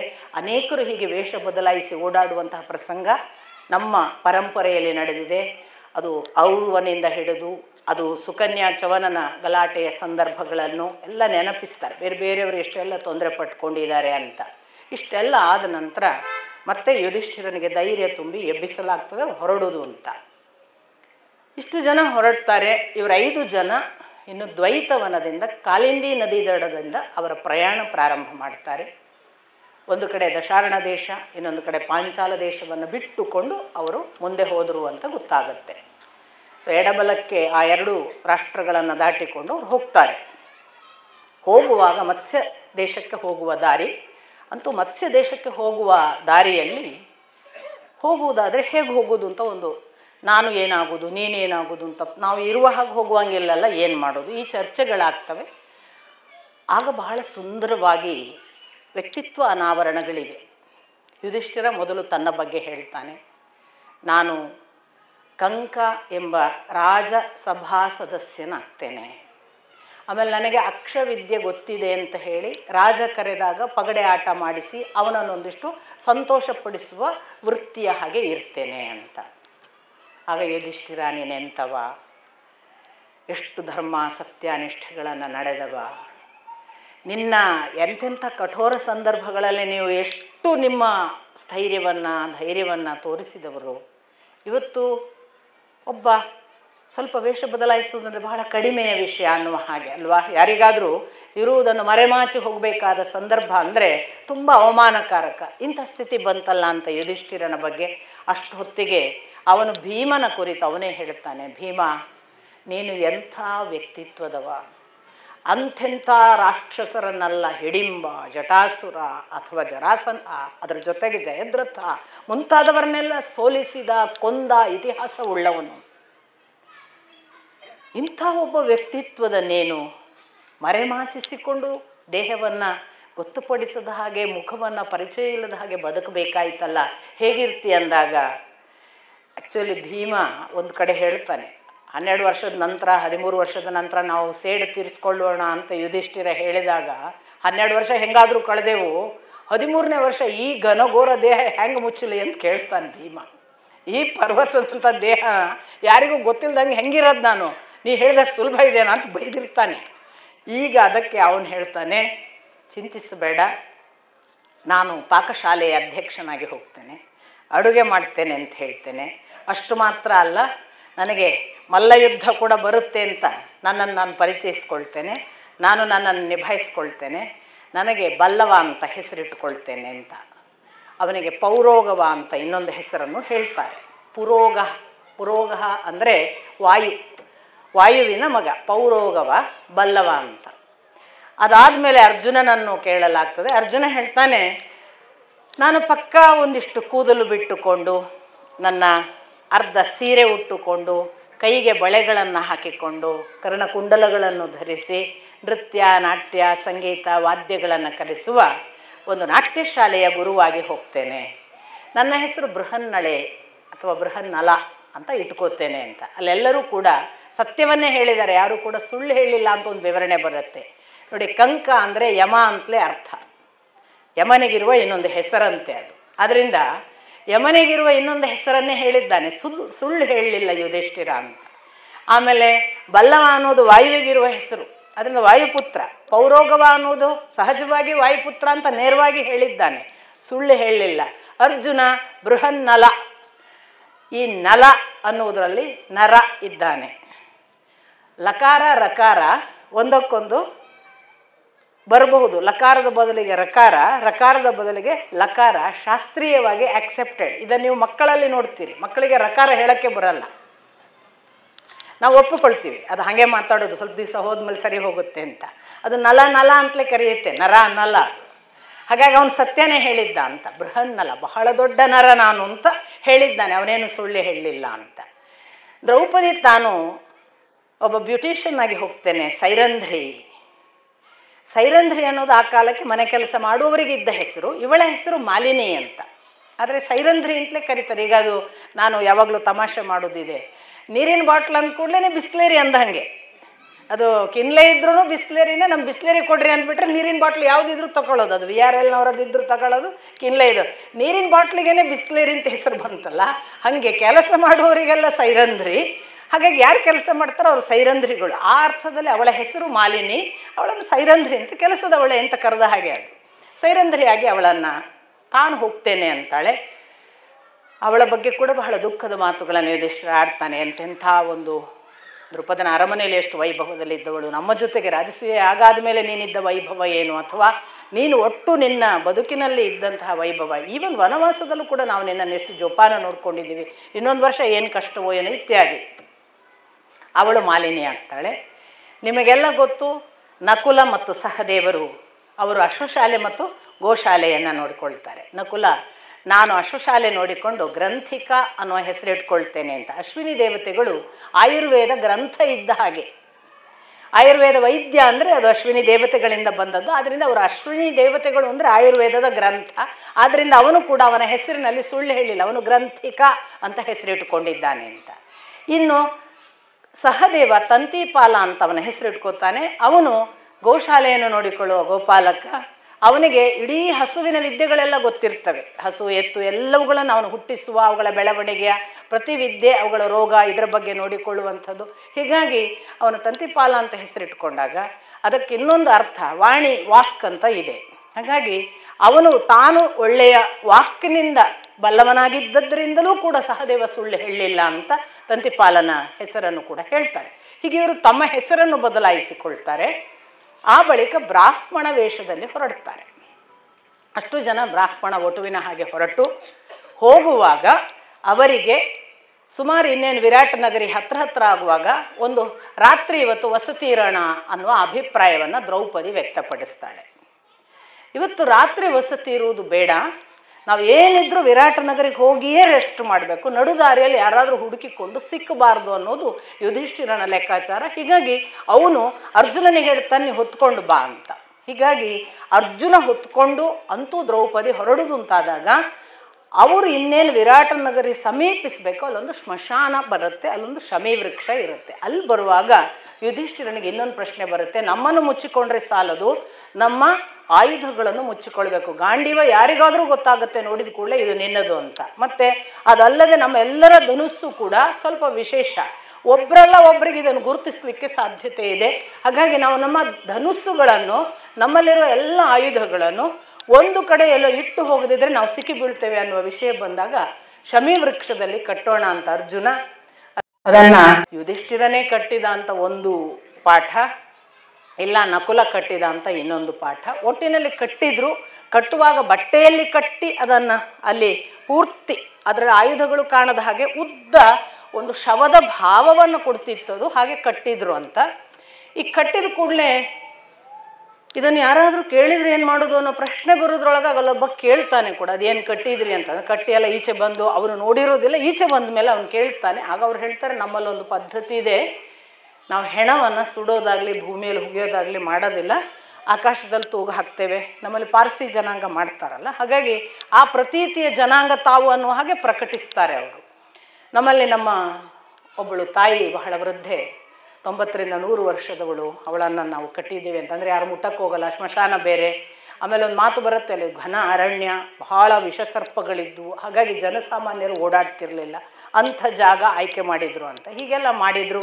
ವಿರಾಟನ ನಗರಕ್ಕೆ ಬರ್ತಾರೆ. ಇಲ್ಲಿಂದ ವಿರಾಟ ಪರ್ವ ಆರಂಭ ಆಗಿದೆ. ಅವರು ವಿರಾಟ ನಗರಕ್ಕೆ ಬಂದಿದ್ದಾರೆ ಅನ್ನುವಾಗ, ಸೊ ವಿರಾಟ ಪರ್ವಕ್ಕೆ ಬಂದಾಗ ನಾವು ವನಪರ್ವ ಮುಗಿಸಿದ್ದೇವೆ. ವಿರಾಟ ಪರ್ವದಲ್ಲಿ ವಿರಾಟ ನಗರಕ್ಕೆ ಬಂದ ನಂತರದಲ್ಲಿ ಅವರು ಒಬ್ಬೊಬ್ಬರಾಗಿ ಆ ರಾಜನ ಬಳಿಗೆ ಹೋಗುವ ಒಂದು ಘಟನೆ. ಸೊ ಹೇಗೆ ಸೇರಿಕೊಂಡ್ರು ಅಂತಂದು, ಮೊದಲು ಇವನು ಹೋಗಿ ತಾನು ಸಭಾಸದರ ಮುಂದೆ ಒಬ್ಬ ಸಾತ್ವಿಕ ಬ್ರಾಹ್ಮಣನ ಹಾಗೆ ಪ್ರವೇಶ ಮಾಡುವಾಗ, ಆ ಪ್ರವೇಶದ ಹೊತ್ತಿನಲ್ಲಿ ಅದನ್ನು ಜನರೆಲ್ಲ, ಇವನು ಯಾರು ಹೊಸಬ ಅಂತ, ಭಾರಿ ವಿಶೇಷ ಕಾಣ್ತಾನೆ, ತೇಜಸ್ವಿ ಇದ್ದಾನೆ, ಇತ್ಯಾದಿ ಇತ್ಯಾದಿ ಮಾತುಗಳು. ಅಷ್ಟರಲ್ಲಿ ವಿರಾಟ ಅಲ್ಲಿ ಕೂತಿದ್ದವನನ್ನು ವಿರಾಟನು ನೋಡಿ ಅದೇನು ಇವರು ಯಾರು ಅಂತ ಕೇಳೋದು, ಅವರು ಪರಿಚಯ ಮಾಡಿಕೊಳ್ಳೋದು. ವಿರಾಟ ಬಹಳ ಸಂತೋಷದಿಂದ ಸ್ವೀಕರಿಸ್ತಾನೆ. ಅದು ಬಹುಶಃ ಆ ಕಾಲಕ್ಕೆ ಅಕ್ಷವಿದ್ಯೆ ಅನ್ನುವುದು ರಾಜನಿಗೆ ಪ್ರಿಯವಾದ ವಿದ್ಯೆ ಇದ್ದಿರಬೇಕು. ವಿರಾಟನಿಗೆ ಈ ಪಗಡೆ ಆಟ ಅವನಿಗೆ ಇಷ್ಟ ಇದ್ದಿರಬೇಕು ಒಂದು, ಅಥವಾ ಅಕ್ಷವಿದ್ಯೆ ಅನ್ನುವುದು ಎಲ್ಲ ರಾಜರಿಗೂ ಕೂಡ ಒಂದು ವಿಶೇಷ ಆಯುಧ ಇದ್ದ ಹಾಗೆ ಇದ್ದರೂ ಇರ್ಬೋದು, ಬೇರೆ ಬೇರೆಯವ್ರನ್ನ ಸೋಲಿಸ್ಲಿಕ್ಕೆ ಬಳಸ್ತಿದ್ದಿರಲಿಕ್ಕೆ ಸಾಕು.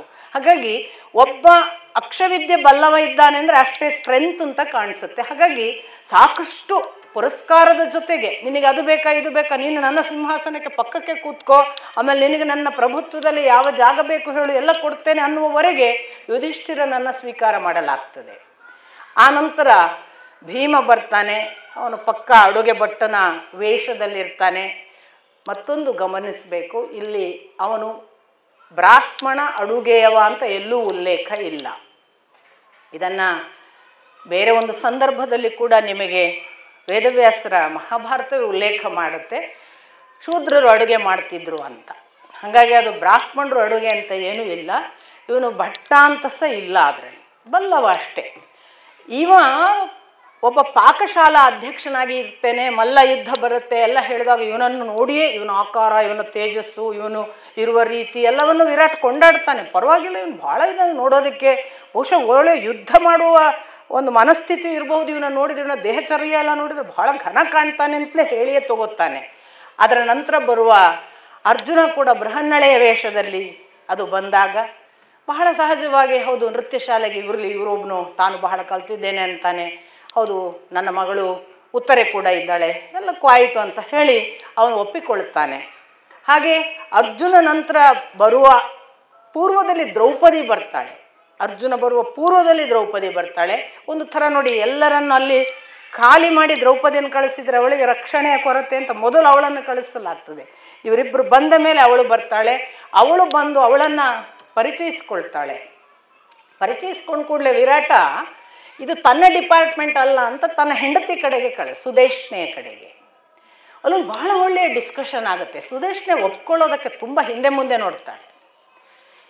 ಯಾಕೆ ಒಪ್ಕೊಳ್ಳೋದಕ್ಕೆ ಹಿಂದೆ ಮುಂದೆ ನೋಡ್ತಾಳೆ ಅಂತಂದರೆ, ನಿನ್ನನ್ನು ನೋಡಿದ ಹೆಣ್ಣು ಮಕ್ಕಳೇ ನಿನಗೆ ಮೋಹಕ್ಕೆ ಒಳಗಾಗುವ ಹಾಗುಂಟು, ಮನೆಯ ಗಂಡಸರು ನೋಡಿದರೆ ಏನು ಕಥೆ, ಅದರಿಂದ ನಿನ್ನನ್ನು ಇಟ್ಕೊಳ್ಳೋದು ಡೇಂಜರ್ ಅಂತ ಅವಳು, ಅದರಿಂದ ಬೇಡ ಅನಿಸುತ್ತೆ ಅಂತ. ಈ ಥರದ ಬಹಳ ಓಪನ್ ಆಗಿ ನನಗೆ ಯಾಕೋ ಭಯ ನಿನ್ನ ಜೊತೆಗೆ ಅಂತ.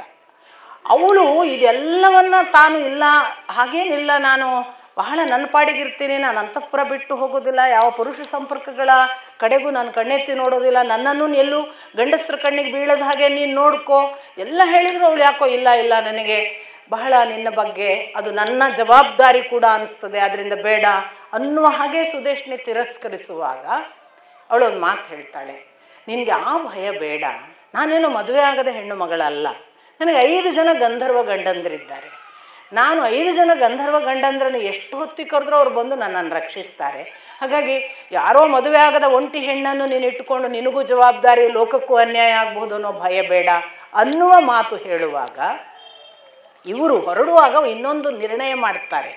ಲೋಕಕ್ಕೆ ಕಂಕ, ಬಲ್ಲವ, ಆಮೇಲೆ ಮಾಲಿನಿ ಅಥವಾ ಬೃಹನ್ನಳ ಅಥವಾ ಅವರು ತಂತಿಪಾಲ ಇನ್ನೊಂದು ಹೆಸರನ್ನು ಯಾವುದನ್ನು ಇಟ್ಟುಕೊಂಡ್ರಲ್ಲ ಗ್ರಂಥಿಕ ಅಂತ, ಇದಲ್ಲದೆ ತಮಗೆ ಕರ್ಕೊಳ್ಳೋಕ್ಕೊಂದು ಹೆಸರು ಇಟ್ಕೊಳ್ಳೋಣ ಅಂತ. ಸೊ ಈಗ ಒಬ್ಬೊಬ್ರಿಗೆ ಒಂದೊಂದು, ಈಗ ಪರ್ಸನಲ್ ಕೋಡ್ ನೇಮ್ ಅಂತ ಹೇಳಿದಾಗೆ ನನಗೆ ನಿನಗೆ ಮಾತ್ರ ಗೊತ್ತು, ನಾನು ನೀನು ಕರೆದ್ರೆ ಅಷ್ಟು ಜನರಲ್ಲಿ ನಿನಗೆ ಗೊತ್ತಾಗಬೇಕು ಅದು ನಾನು ನಿನಗೆ ಹೇಳ್ತಿರೋದು ಅನ್ನುವ ಹಾಗೆ ಒಂದು ಕೋಡ್ ನೇಮ್, ಅದು ಪಬ್ಲಿಕ್ ನೇಮ್ ಅಲ್ಲ. ಸೊ ಪಬ್ಲಿಕ್ ನೇಮ್ ಅಲ್ಲದ ಒಂದು ಹೆಸರು ಯಾವುದು? ಜಯ ಅಂತ ಯುಧಿಷ್ಠಿರನಿಗೆ, ಜಯಂತ ಅಂತ ಭೀಮಸೇನನಿಗೆ, ಅರ್ಜುನನಿಗೆ ವಿಜಯ ಅಂತ. ಅದಲ್ಲದೆ ಇವರಿಬ್ಬರಿಗೆ ಜಯತ್ಸೇನ ಮತ್ತು ಜಯದ್ಬಲ ಅಂತ, ನಕುಲನಿಗೆ ಜಯತ್ಸೇನ, ಜಯದ್ಬಲ ಅಂತ ಸಹದೇವನಿಗೆ. ಈ 5 ಹೆಸರುಗಳನ್ನು ಇಟ್ಕೊಂಡಿರ್ತಾರೆ. ಇವಳು ಇಲ್ಲಿ ಬಂದು ನನಗೆ 5 ಗಂಡಂದಿರು, ಅವರು ಗಂಧರ್ವರಿದ್ದಾರೆ, ನೀನೇನು ಚಿಂತೆ ಮಾಡಬೇಡ, ಅವರು ನನ್ನ ರಕ್ಷಣೆ ಮಾಡ್ತಾರೆ ಅಂದಮೇಲೆ ಸ್ವಲ್ಪ ಧೈರ್ಯ ಬರುತ್ತೆ. ಆಯಿತು ಹಾಗಾದರೆ, ಸೊ ತಗೊಂಡ್ಳು. ಹೀಗಾಗಿ ನಾನು ನಿನ್ನಲ್ಲಿ ಏನು ಕೆಲಸ ಮಾಡ್ತೀನಿ, ಕೇಶಾಲಂಕಾರ, ಮುಖಾಲಂಕಾರ, ಗಂಧ ತೆಗೆದು ಕೊಡೋದು, ಅದೆಲ್ಲ ನಿಮಗೆ ಯಾವುದು ಅಲಂಕಾರಕ್ಕೆ ಬೇಕಾದ ಸಾಧನಗಳಿವೆ ಅದನ್ನೆಲ್ಲ ಮಾಡ್ತೇನೆ, ಮನೆ ಕೆಲಸ ಮಾಡ್ತೇನೆ, ಮನೆ ಅಳತೆ ಎಲ್ಲ ಕೆಲಸ ನಂಗೆ ಬರುತ್ತೆ, ಹೀಗೆಲ್ಲ ಹೇಳಿದ ನಂತರ ಅವಳೊಂಥರ ಸಿಂಗಾರವೇ ಬ್ಯೂಟಿಷನ್ ಆಗಿ ಅಲ್ಲಿ ಸೇರ್ಕೋತಾಳೆ ಸುದೇಶ್ನೆ, ವಿರಾಟನ ಹೆಂಡತಿಯ ಅಂತಃಪುರ ಅಥವಾ ಅರಮನೆಯಲ್ಲಿ. ಇದಾದ ನಂತರ ಅರ್ಜುನ ಬಂದಿರೋದು, ಅದಾದ ನಂತರ ನಕುಲ ಬಂದು ತನ್ನನ್ನು ಪರಿಚಯಿಸಿಕೊಂಡು ತಾನು ಹೀಗೆ ನನಗೆ ಎಲ್ಲ ರೀತಿಯ ಅಶ್ವಗಳ ವಿದ್ಯೆ, ಅಶ್ವವನ್ನು ಓಡಿಸೋದು ಗೊತ್ತು, ತೊಳೆಯೋದು ಗೊತ್ತು, ಅವುಗಳ ಕಾಯಿಲೆಗಳು ಗೊತ್ತು, ಅವುಗಳ ಆರೋಗ್ಯ ಗೊತ್ತು, ಎಲ್ಲ ಮಾಡೋಕ್ಕೆ ಬರುತ್ತೆ, ಅಶ್ವಶಾಲೆ ನೋಡ್ಕೋತೇನೆ, ಅಶ್ವಶಾಲೆಗೆ ಇಟ್ಕೊಳ್ತಾರೆ. ಗೋಪಾಲಕನಾಗಿ ಇವ ಬಂದಾಗ ಸಹದೇವ ಕೂಡ ತನ್ನ ಬಗ್ಗೆ ಹಾಗೆ ಪರಿಚಯಿಸ್ಕೊಳ್ತಾನೆ, ಅವನನ್ನು ಇಟ್ಕೊಳ್ತಾರೆ. ಈಗ ಒಂದು ಬಂದದ್ದು 5 ಬೇರೆ ಬೇರೆ ದಿಕ್ಕಿನಿಂದ ಬಂದ ಹಾಗೆ ಬಂದಿದ್ದಾರೆ, ಬೇರೆ ಬೇರೆ ದಿನಗಳಿಂದ ಬಂದಿದ್ದಾರೆ ಅನ್ನೋ ಹಾಗೆ ಭಾವಿಸಬೇಕು. ಒಂದೇ ಕ್ಷಣಕ್ಕೆ ಬಂದ್ರ ಅಂತ ಅಲ್ಲಿ ಉಲ್ಲೇಖ ಇಲ್ಲ. ಆಮೇಲೆ ಒಂದೇ ಕ್ಷಣಕ್ಕೆ ಬಂದ್ರೂ ಕೂಡ ಅವರು ಒಬ್ರಿಗೊಬ್ರಿಗೆ ಸಂಬಂಧ ಇಲ್ಲದ ಹಾಗೆ. ಮತ್ತು ಪ್ರತಿಯೊಬ್ಬರು ಹೇಳುವಾಗ ನಾವು ಯುಧಿಷ್ಠಿರನ ಅರಮನೆಯಲ್ಲಿ ಇದ್ವಿ, ನಾನು ಯುಧಿಷ್ಠಿರನಿಗೆ ಜೊತೆಗಿದ್ದು ಅಕ್ಷವಿದ್ಯೆ ಎಲ್ಲ ಸಹಾಯ ಮಾಡ್ತಿದ್ದೆ ಅಂತ ಯುಧಿಷ್ಠಿರನೇ ಹೇಳ್ತಾನೆ. ಹಾಗೆಯೇ ಭೀಮ ನಾನು ಅಲ್ಲಿ ಯುಧಿಷ್ಠಿರನ ಅರಮನೆಯಲ್ಲಿ ಅಡುಗೆ ಮಾಡ್ತಿದ್ದೆ ಅಂತ ಹೇಳ್ತಾನೆ. ಇಲ್ಲಿ ಬಂದು ಅರ್ಜುನ ಕೂಡ ನಾನು ಅಲ್ಲಿ ಆ ಯುಧಿಷ್ಠಿರನ ಅರಮನೆಯಲ್ಲೆಲ್ಲ ಸಂಗೀತ ನಾಟ್ಯ ಹೇಳಿಕೊಟ್ಟಿದ್ದೀನಿ. ಪ್ರತಿಯೊಬ್ಬರು, ಈವನ್ ದ್ರೌಪದಿ, ಆಮೇಲೆ ನಕುಲ, ಸಹದೇವ ಎಲ್ಲರೂ ಕೂಡ ನಾವು ಅಲ್ಲಿ ಅವನ ಯುಧಿಷ್ಠಿರನ ಅರಮನೆಯಲ್ಲಿ ನಾವು ಅಶ್ವಶಾಲೆ ಪ್ರತಿಯೊಬ್ಬರು ಇವರೇನಾದರೂ ಪಂಚಪಾಂಡವರೇ ಇವರು ಅಂತ ಯೋಚಿಸೋದ ಹಾಗೆ ನಾವು ಅವರ ಅರಮನೆಯಲ್ಲಿದ್ದವರು, ಅವ್ರ ಮನೆಯಲ್ಲಿ ಅವರು ಯಾವಾಗ ಅರಮನೆಯಿಂದ ಬಿಟ್ಟುಕೊಟ್ರಲ್ಲ ಅವ್ರಿಗೇನು ಎಲ್ಲ ತೊಂದರೆಗಳು ಬಂತಲ್ಲ ಆವಾಗ ನಾವು ಈಚೆ ಬಂದದ್ದು ಅನ್ನುವ ಹಾಗೆ ಪ್ರೆಸೆಂಟ್ ಮಾಡ್ತಾರೆ. ಮತ್ತು ನೀವು ಗಮನಿಸಬೇಕು, ಇದಕ್ಕೆ ಪೂರ್ವದಲ್ಲಿ ಅವರೊಂದು ದುರ್ಗಾ ಸ್ತೋತ್ರವನ್ನು ದೌಮ್ಯರು ಹೇಳಿದ್ದರಿಂದ ಅದನ್ನು ಮಾಡ್ತಾರೆ. ಅವರು ಹೊರಡೋ ಮೊದಲು ದುರ್ಗಾ ಸ್ತುತಿ ಮಾಡ್ತಾರೆ. ಇದನ್ನು ಯುಧಿಷ್ಠಿರ ಒಬ್ಬನೇ ಮಾಡಿದ ಅಂತ ಒಂದು ಪಾಠ, 5 ಜನ ಕೂಡಿ ಮಾಡಿದ್ರು ಅಂತ ಇನ್ನೊಂದು ಪಾಠ. ಬಹಳ ವ್ಯತ್ಯಾಸಗಳೆಲ್ಲ ಏನೂ ಇಲ್ಲ. ಈ ಗಲಾಟೆಗಳು 5 ಜನ ಮಾಡಲಿಲ್ಲ, ಒಬ್ಬನೇ ಮಾಡಿದ್ರು, ಅವ್ರು ಮಾಡಿ, ಇದಕ್ಕೆಲ್ಲ ನಾವು ಬಹಳ ತರ್ಕ ಮಾಡಬೇಕಾಗಿಲ್ಲ. ಒಬ್ಬ ಪ್ರಾರ್ಥನೆ ಮಾಡಿದ್ರು, ಉಳಿದವ್ರು ಹೀಗೆ ಮಾಡಿದ್ರು, ಅವ್ರು ಪ್ರಾರ್ಥನೆ ಮಾಡಿರೋದಿಲ್ವಾ? ಅಂತೂ ದುರ್ಗಾ ಸ್ತೋತ್ರವನ್ನು ಮಾಡಿದ್ದಾರೆ ಪಂಚಪಾಂಡವರು. ಆ ದುರ್ಗಾ ಸ್ತೋತ್ರದ ನಂತರ ದುರ್ಗೆ ಒಲಿದಿದ್ದಾಳೆ, ಅವಳು ಅನುಗ್ರಹ ಮಾಡಿದ್ದಾಳೆ. ನೀವು 1 ವರ್ಷ ಅಜ್ಞಾತವಾಸದಲ್ಲಿರುವಾಗ ಯಾರಿಗೂ ಗೊತ್ತಾಗದ ಹಾಗೆ ನನ್ನ ಆಶೀರ್ವಾದ ಕೂಡ ಇದೆ ಅಂತ ಇತ್ತ ಯಮನೂ ಹೇಳಿದ್ದಾನೆ. ಸೊ ಇದೆಲ್ಲ ಆಯಾಮಗಳನ್ನು ಗಮನಿಸ್ಬೇಕು. ಯಾಕೆ ಪರಿಚಯ ಆಗಲಿಲ್ಲ ಅಂದರೆ ಈ ಥರದ ಒಂದು ಕವರ್ ಇತ್ತು. ನಾನೊಂದು ಹೇಳಿದಲ್ಲ, ನಂಬಿಕೆಗೆ ಹೊರಟ್ರೆ ನಂಬಿಕೆ ಒಂದು ರಕ್ಷಣೆಯಾಗಿ ಹೇಗೆ ಇರ್ತದೆ ಅಂತ ದ್ರೌಪದಿಯ ಕಥೆ ಹೇಳುವಾಗ ಹೇಳಿದ್ದೆ ನಿಮಗೆ. ಇದು ನಮ್ಮಲ್ಲಿ ಕೃಷ್ಣ ಅನೇಕ ಸಂದರ್ಭಗಳಲ್ಲಿ ಕರ್ಣ ಸೋಲುವುದನ್ನು ನಾವು ನೋಡ್ತೇವೆ. ಯುದ್ಧ ಸಂದರ್ಭಗಳಲ್ಲಿ ಎಂತೆಂಥ ಸಂದರ್ಭಗಳಲ್ಲಿ ಕರ್ಣ ಯಾಕೆ ಹಿಂಗಾಡ್ತಾನೆ ಅಂತ ನಮಗೆ ಅನಿಸುತ್ತೆ ಓದುವಾಗ. ಬಹಳ ಸಾರಿ ಅಂಥ ಘಟನೆಗಳಾದ ಮೇಲೆ ಒಂದು ಸಂದರ್ಭದಲ್ಲಿ ಕೃಷ್ಣ ಕರ್ಣನನ್ನು ಕೊಂದ ನಂತರವೋ ಕೊಲ್ಲುವ ಪೂರ್ವದಲ್ಲೋ ಕರ್ಣ ಯಾಕೆ ಸೋಲ್ತಿದ್ದ ಅನ್ನೋದನ್ನು ಹೇಳುವಾಗ ನಾನು ಆಗೊಮ್ಮೆ ಈಗೊಮ್ಮೆ ನನ್ನ ಮೋಹದ ಆವರಣವನ್ನು ಅವನ ಮೇಲೆ ಹಾಕಿ ಸೋಲಿಸ್ತಿದ್ದೆ ಅನ್ನೋ ಮಾತುಗಳನ್ನು ಹೇಳ್ತಾನೆ. ಅಂದರೆ ಇಂಥದ್ದೊಂದು ಆವರಣ ಅನ್ನುವುದು ಶಕ್ತಿಯ ಭಾಗವಾಗಿ ಬೇರೆ ಬೇರೆ ರೀತಿಯಿಂದ ಕೆಲಸ ಮಾಡುತ್ತೆ ಅನ್ನುವ ಎಚ್ಚರ ನಮಗಿರಬೇಕು. ನಾವು ತಿಳ್ಕೊಂಡಿದ್ದೇವೆ ನಾವು ಕಾಣೋದು ಅಂತ. ನಾವು ಕಾಣುವ ಹಾಗೆ ಮಾಡುವುದು ಭಗವದಿಚ್ಛೆ, ನಾವು ಕಾಣದಂತೆ ಮಾಡುವುದು ಭಗವದಿಚ್ಛೆ. ನಮ್ಮಿಂದ ಒಂದು ಕೆಲಸ ಆಗಬೇಕಿದ್ರೂ ಭಗವದಿಚ್ಛೆ, ಆಗಬಾರ್ದು ಅಂತಿದ್ರೂ ಭಗವದಿಚ್ಛೆ. ನಾವು ನಮ್ಮ ಕೈಕಾಲಿನಿಂದ ಎಷ್ಟು ಮಾಡಿಯೇವು ಸ್ವಾಮಿ, ಅದನ್ನು ಒಂದು ಚರ್ಚೆಯ ಭಾಗವಾಗಿ ನೀವು ನೋಡಿರ್ತೀರಿ. ಯುಧಿಷ್ಠಿರ ಹೇಳುವಾಗ ಒಂದು ಕಡೆ ಒಂದು ಸಂದರ್ಭದಲ್ಲಿ ಹೇಳ್ತಾನೆ, ಎಲ್ಲವೂ ನಾವೇ ಮಾಡೋದು ಅಂತ ಅನ್ನುವ ಒಂದು ಮಾತು ಇಲ್ಲ ಅಂತ. ಅಷ್ಟಕನ ಜೊತೆಗೆ ಅಲ್ಲಿ ಮಾತಾಡುವಾಗ ಜನಕನ ಜೊತೆಗೆ ಮಾತನಾಡುವ ಸಂದರ್ಭದಲ್ಲೂ ಇಂಥ ಮಾತುಗಳು ಬರ್ತವೆ. ಒಂದು ವೇಳೆ ಎಲ್ಲ ಮನುಷ್ಯನೇ ಮಾಡೋದಿದ್ರೆ ಅವನು ತನ್ನ ಆಯುಸ್ಸನ್ನು ತನ್ನ ಕೈಯಲ್ಲಿ ಇಟ್ಕೊಂಡು ತನಗೆ ಬೇಕಾದಾಗ ಸಾಯ್ತಿದ್ನಲ್ಲ, ಅವನಿಗೆ ಬೇಕಾದ ಹಾಗೆ ಯೌವನ ಉಳಿಸ್ಕೋಬಹುದಿತ್ತಲ್ಲ. ಯಾಕೆ ಅವನಿಗೆ ಗೊತ್ತೇ ಇಲ್ಲದೆ ವೃದ್ಧಾಪ್ಯ ಬರುತ್ತೆ? ಯಾಕೆ ಅವನಿಗೆ ಗೊತ್ತೇ ಇಲ್ಲದೆ ಯೌವನ ಓಡಿ ಹೋಗುತ್ತೆ? ಯಾಕೆ ಅವನಿಗೆ ಗೊತ್ತೇ ಇಲ್ಲದೆ ಅವನ ಬಾಲ್ಯ ಮುಗಿದು ಬಿಡುತ್ತೆ? ಎಲ್ಲ ಅವನ ವಶ ಅಂತಿದ್ರೆ ಅದನ್ನಾದರೂ ಮಾಡಿ ತೋರಿಸ್ಲಿ.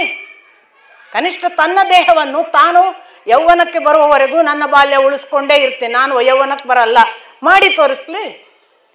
ನಾವು ಮಾಡುವುದಲ್ಲ, ಇಲ್ಲೊಂದು ಬೇರೆ ಇದೆ, ಅದು ನಮ್ಮನ್ನು ನಡೆಸ್ತದೆ, ಅದಕ್ಕನುಗುಣವಾಗಿ ಇಲ್ಲಿ ಎಲ್ಲವೂ ನಡೀತದೆ ಅನ್ನುವುದೇ ಒಟ್ಟು ಸೂತ್ರವಾದ್ದರಿಂದ ಅವರು ಕಾಣದೇ ಇರುವುದಕ್ಕೂ ಕೂಡ ಇಂಥ ಅನೇಕ ಕಾರಣಗಳಿವೆ. ಅಂತೂ ಕಂಡಿಲ್ಲ. 3 ತಿಂಗಳು ಸುಸೂತ್ರವಾಗಿ ನಡೀತದೆ ವಿರಾಟನ ಅರಮನೆಯಲ್ಲಿ.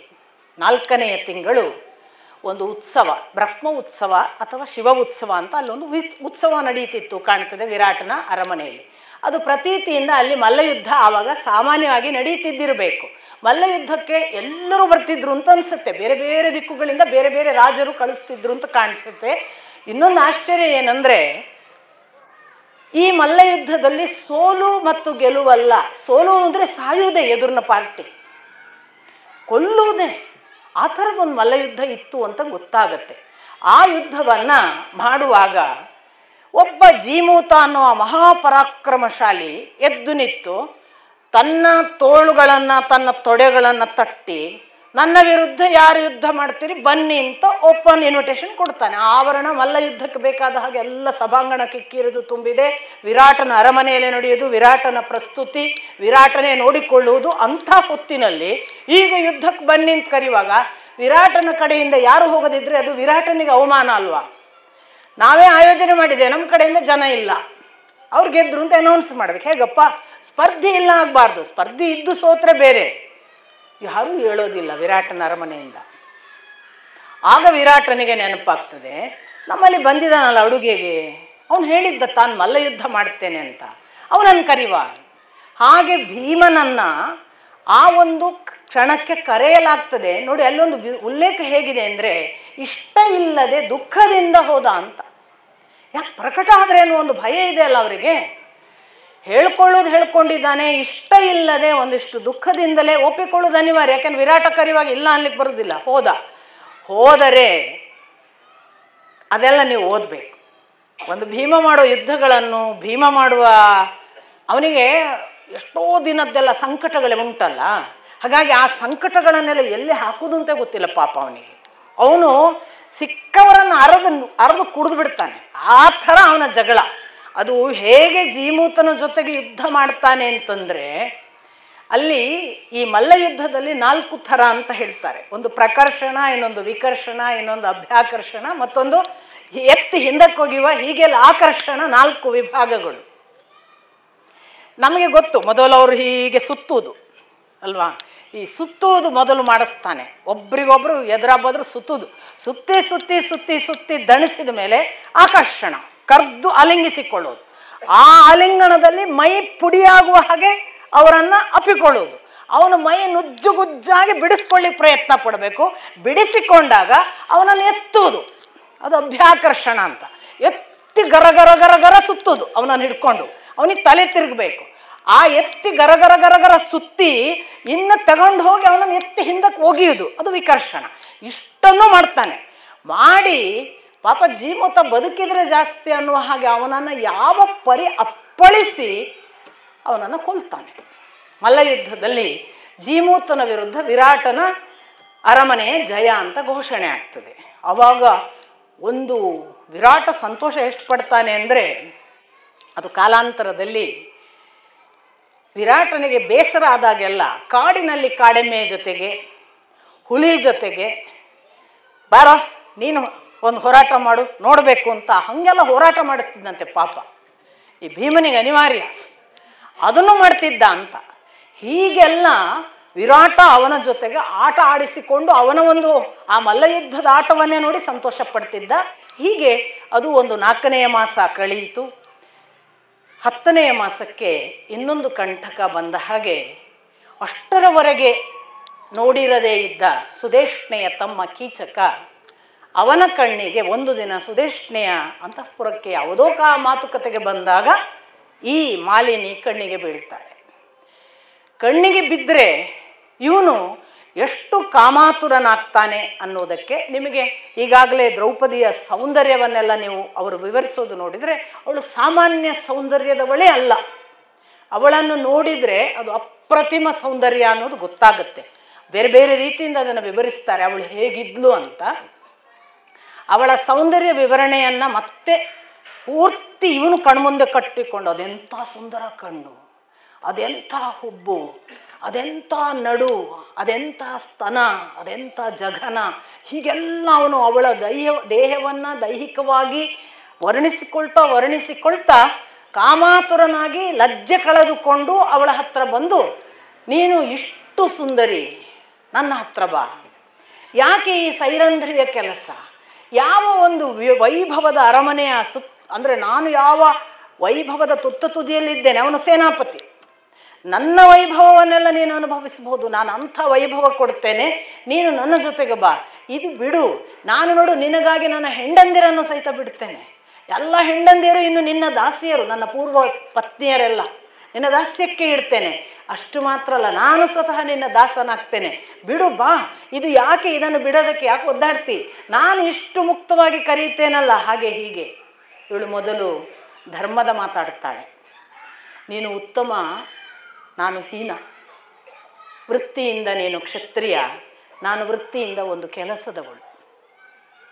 ನೀನು ಉತ್ತಮನು, ಹೀನರನ್ನು ಅಪೇಕ್ಷೆ ಪಡಬಾರದು, ಇದು ಧರ್ಮವಲ್ಲ. ಅದರಿಂದ ಇಂಥ ಮಾತುಗಳನ್ನು ನನ್ನ ಜೊತೆಗೆ ಆಡಬೇಡ. ನಿನಗೆ ಯೋಗ್ಯವಾದ ಪತ್ನಿಯರನ್ನು ಅವರ ಜೊತೆಗೆ ಬದುಕನ್ನು ನಡೆಸು. ನನ್ನನ್ನು ದಯವಿಟ್ಟು ಈ ಒಂದು ಕಾರಣಕ್ಕೆ ಕರಿಬೇಡ ಮತ್ತು ಬಯಸಬೇಡ, ಇದು ನಿನಗೆ ಯೋಗ್ಯವಾದದ್ದಲ್ಲ ಅಂತ ಕೀಚಕನಿಗೆ ಮೊದಲು ಬುದ್ಧಿವಾದ ಹೇಳ್ತಾಳೆ.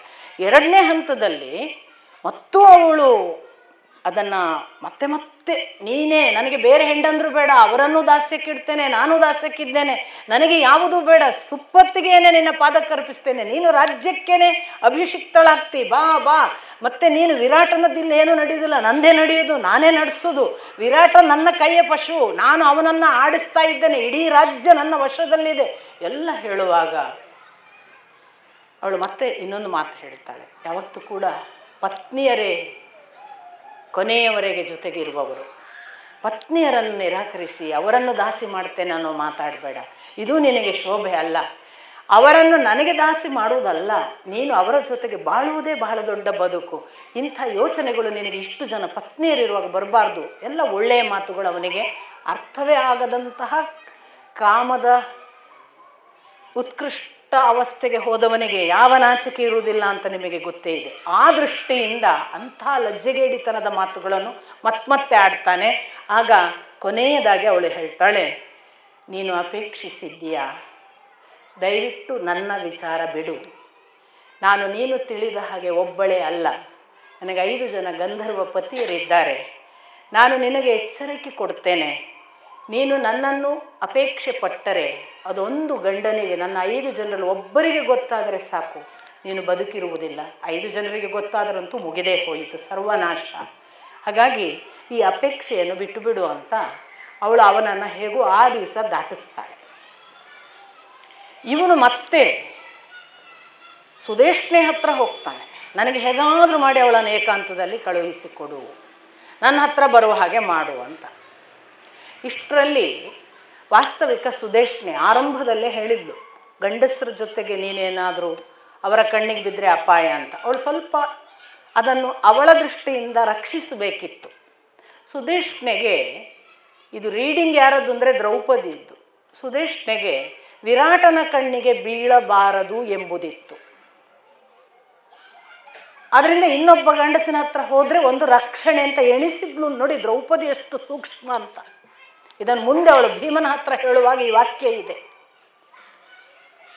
ಸುದೇಶ್ನೆ ಅಂಥದೊಂದು ತನ್ನ ಪ್ರೊಟೆಕ್ಷನ್, ತನ್ನ ರಕ್ಷಣೆಗಾಗಿ ಹೋಗಲಿ ಅವಳು ಅಂತ ಬಿಟ್ಟ ಹಾಗೆ ಕಾಣ್ತದೆ, ವಿರೋಧಿಸುವುದೇ ಇಲ್ಲ. ಎಷ್ಟು ಆಯಿತು ಅಂತ ಹೇಳಿಬಿಡ್ತಾಳೆ. ಆದರೆ ಆಯಿತು ಅಂತ ಹೇಳುವಾಗ ಒಂದು ಉತ್ಸವದ ದಿನ ನೀನೊಂದು ವಿಶೇಷ ಅಡುಗೆ ಮಾಡಿಸು ನಿನ್ನ ಮನೆಯಲ್ಲಿ, ನಿನ್ನ ಅರಮನೆಯ ಆ ಭಾಗಕ್ಕೆ ವಿಶೇಷ ಪೇಯ ಮತ್ತು ಒಂದು ಆ ಭಕ್ಷ್ಯ ಭೋಜ್ಯಗಳನ್ನು ಸಿದ್ಧಪಡಿಸು, ನಾನು ಇವಳನ್ನು ಅದನ್ನು ತರಿಸುವ ಸಲುವಾಗಿ ನಿನ್ನ ಹತ್ರ ಕಳಿಸ್ತೇನೆ. ನೋಡಿ, ಈ ಪ್ಲ್ಯಾನನ್ನು ಅವನು ಬಹಳ ಮೆಚ್ಚುತ್ತಾನೆ. ಅವನು ತನ್ನ ಅಡುಗೆ ಮನೆಯವರಲ್ಲಿ ಇಂಥ ದಿವಸ ಉತ್ಸವ, ಇಂಥದ್ದು ಸಿದ್ಧ ಮಾಡಿ 10ನೇ ಮಾಸಕ್ಕೆ ಸಮಸ್ಯೆ ಪ್ರಾರಂಭ ಆಗಿದೆ. ಅಲ್ಲಿ ಬರುವಾಗ ಇನ್ನು 15 ದಿವಸ ಅಂತ ಕೊನೆಗೆ ಬರುತ್ತೆ. ಇನ್ನು 15 ದಿವಸ ಉಳಿದಿದೆ ಅಂತ ಕೀಚಕ ಕರೆಯುವ ಹೊತ್ತಿಗೆ, ಅಂದರೆ ಸುಮಾರು ಉತ್ಸವದ ಟೈಮ್ ಅಷ್ಟು ಮುಂದೆ ಹೋಗಿದೆ ಅಂತ ಅರ್ಥ. ಅಂದರೆ 10ನೇ ತಿಂಗಳು ಅಜ್ಞಾತವಾಸ, 11 ತಿಂಗಳು ಆಗಿ 15 ದಿವಸ ಆಗೋವರೆಗೆ 1.5 ತಿಂಗಳು ಏನೋ ಕಾದಿದ್ದಾನೆ, ಏನೇನೋ ಪ್ಲ್ಯಾನ್ ಮಾಡಿರ್ಬೋದು ಅಂತ ಅನಿಸುತ್ತೆ. ಅಂತೂ ಆ ದಿವಸಕ್ಕೆ ಅಲ್ಲಿಗೆ ಕರ್ಕೊಂಡು ಹೋಗುವ ಹಾಗೆ ಪ್ಲ್ಯಾನ್ ಆಗುತ್ತೆ. ಇವಳು ಸುದೇಶ್ನೆ ಉತ್ಸವದ ದಿವಸ ಬಹಳ ಮುಗ್ಧಳಾಗಿ, ನೋಡಿ ಇದೊಂದು ಸುವರ್ಣ ಪಾತ್ರೆ ಇದೆ, ನನ್ನ ತಮ್ಮ ಏನೋ ವಿಶೇಷ ಅಡುಗೆ ಮಾಡಿದ್ದಾನಂತೆ, ಅದೇನೋ ವಿಶೇಷ ಪೇಯ ಮಾಡಿದ್ದಾನಂತೆ, ನನಗೆಲ್ಲ ಬಹಳ ಬಾಯಾರಿಕೆ ಆಗಿದೆ, ನಂಗೆ ಅಲ್ಲಿವರೆಗೆ ಹೋಗಿ ಅದನ್ನು ಕುಡಿದು ಬರುವಷ್ಟೆಲ್ಲ ತಾಳ್ಮೆ ಇಲ್ಲ, ನೀನು ಬೇಗನೆ ಹೋಗಿ ತಗೊಂಡು ಬಾ. ಸ್ಪಷ್ಟವಾಗಿ ಇದು ಗೊತ್ತಿತ್ತು ಇವಳಿಗೆ. ಇವಳು ಸುದೇಶ್ನಿಗೆ ಬಂದು ಹೇಳಿರ್ತಾಳೆ, ನಿನ್ನ ತಮ್ಮನಿಗೆ ಹೇಳು ನನಗೆ ಹೀಗೀಗೆ ತೊಂದರೆ ಮಾಡ್ತಿದ್ದಾನೆ ಅನ್ನೋದು ಹೇಳಿದ್ದಾಳೆ. ಅಷ್ಟರ ಮೇಲೆ ಹೀಗೆ ಆಗ ಈ ಸೈರಂಧ್ರಿಯಾದ ಮಾಲಿನಿ ಹೇಳ್ತಾಳೆ, ಇಲ್ಲ ನಾನು ಬೇರೆ ಎಲ್ಲೇ ಆದರೂ ಹೋಗ್ತಿದ್ದೆ, ನಾನು ಅಲ್ಲಿ ಹೋಗೋದಿಲ್ಲ, ನೀನು ನನ್ನನ್ನು ಆ ವಿಷಯದಲ್ಲಿ ಒತ್ತಾಯಿಸಬೇಡ, ನನಗೆ ಹೋಗುವುದರಿಂದ ಏನು ತೊಂದರೆ ಆಗ್ತದೆ ಅನ್ನೋದು ನಿನಗೆ ಬಹಳ ಚೆನ್ನಾಗಿ ಗೊತ್ತು, ಕೀಚಕ ಸಭ್ಯನಿಲ್ಲ, ನೀನು ಬೇರೆ ದಾಸಿಯರನ್ನು ಕಳಿಸು.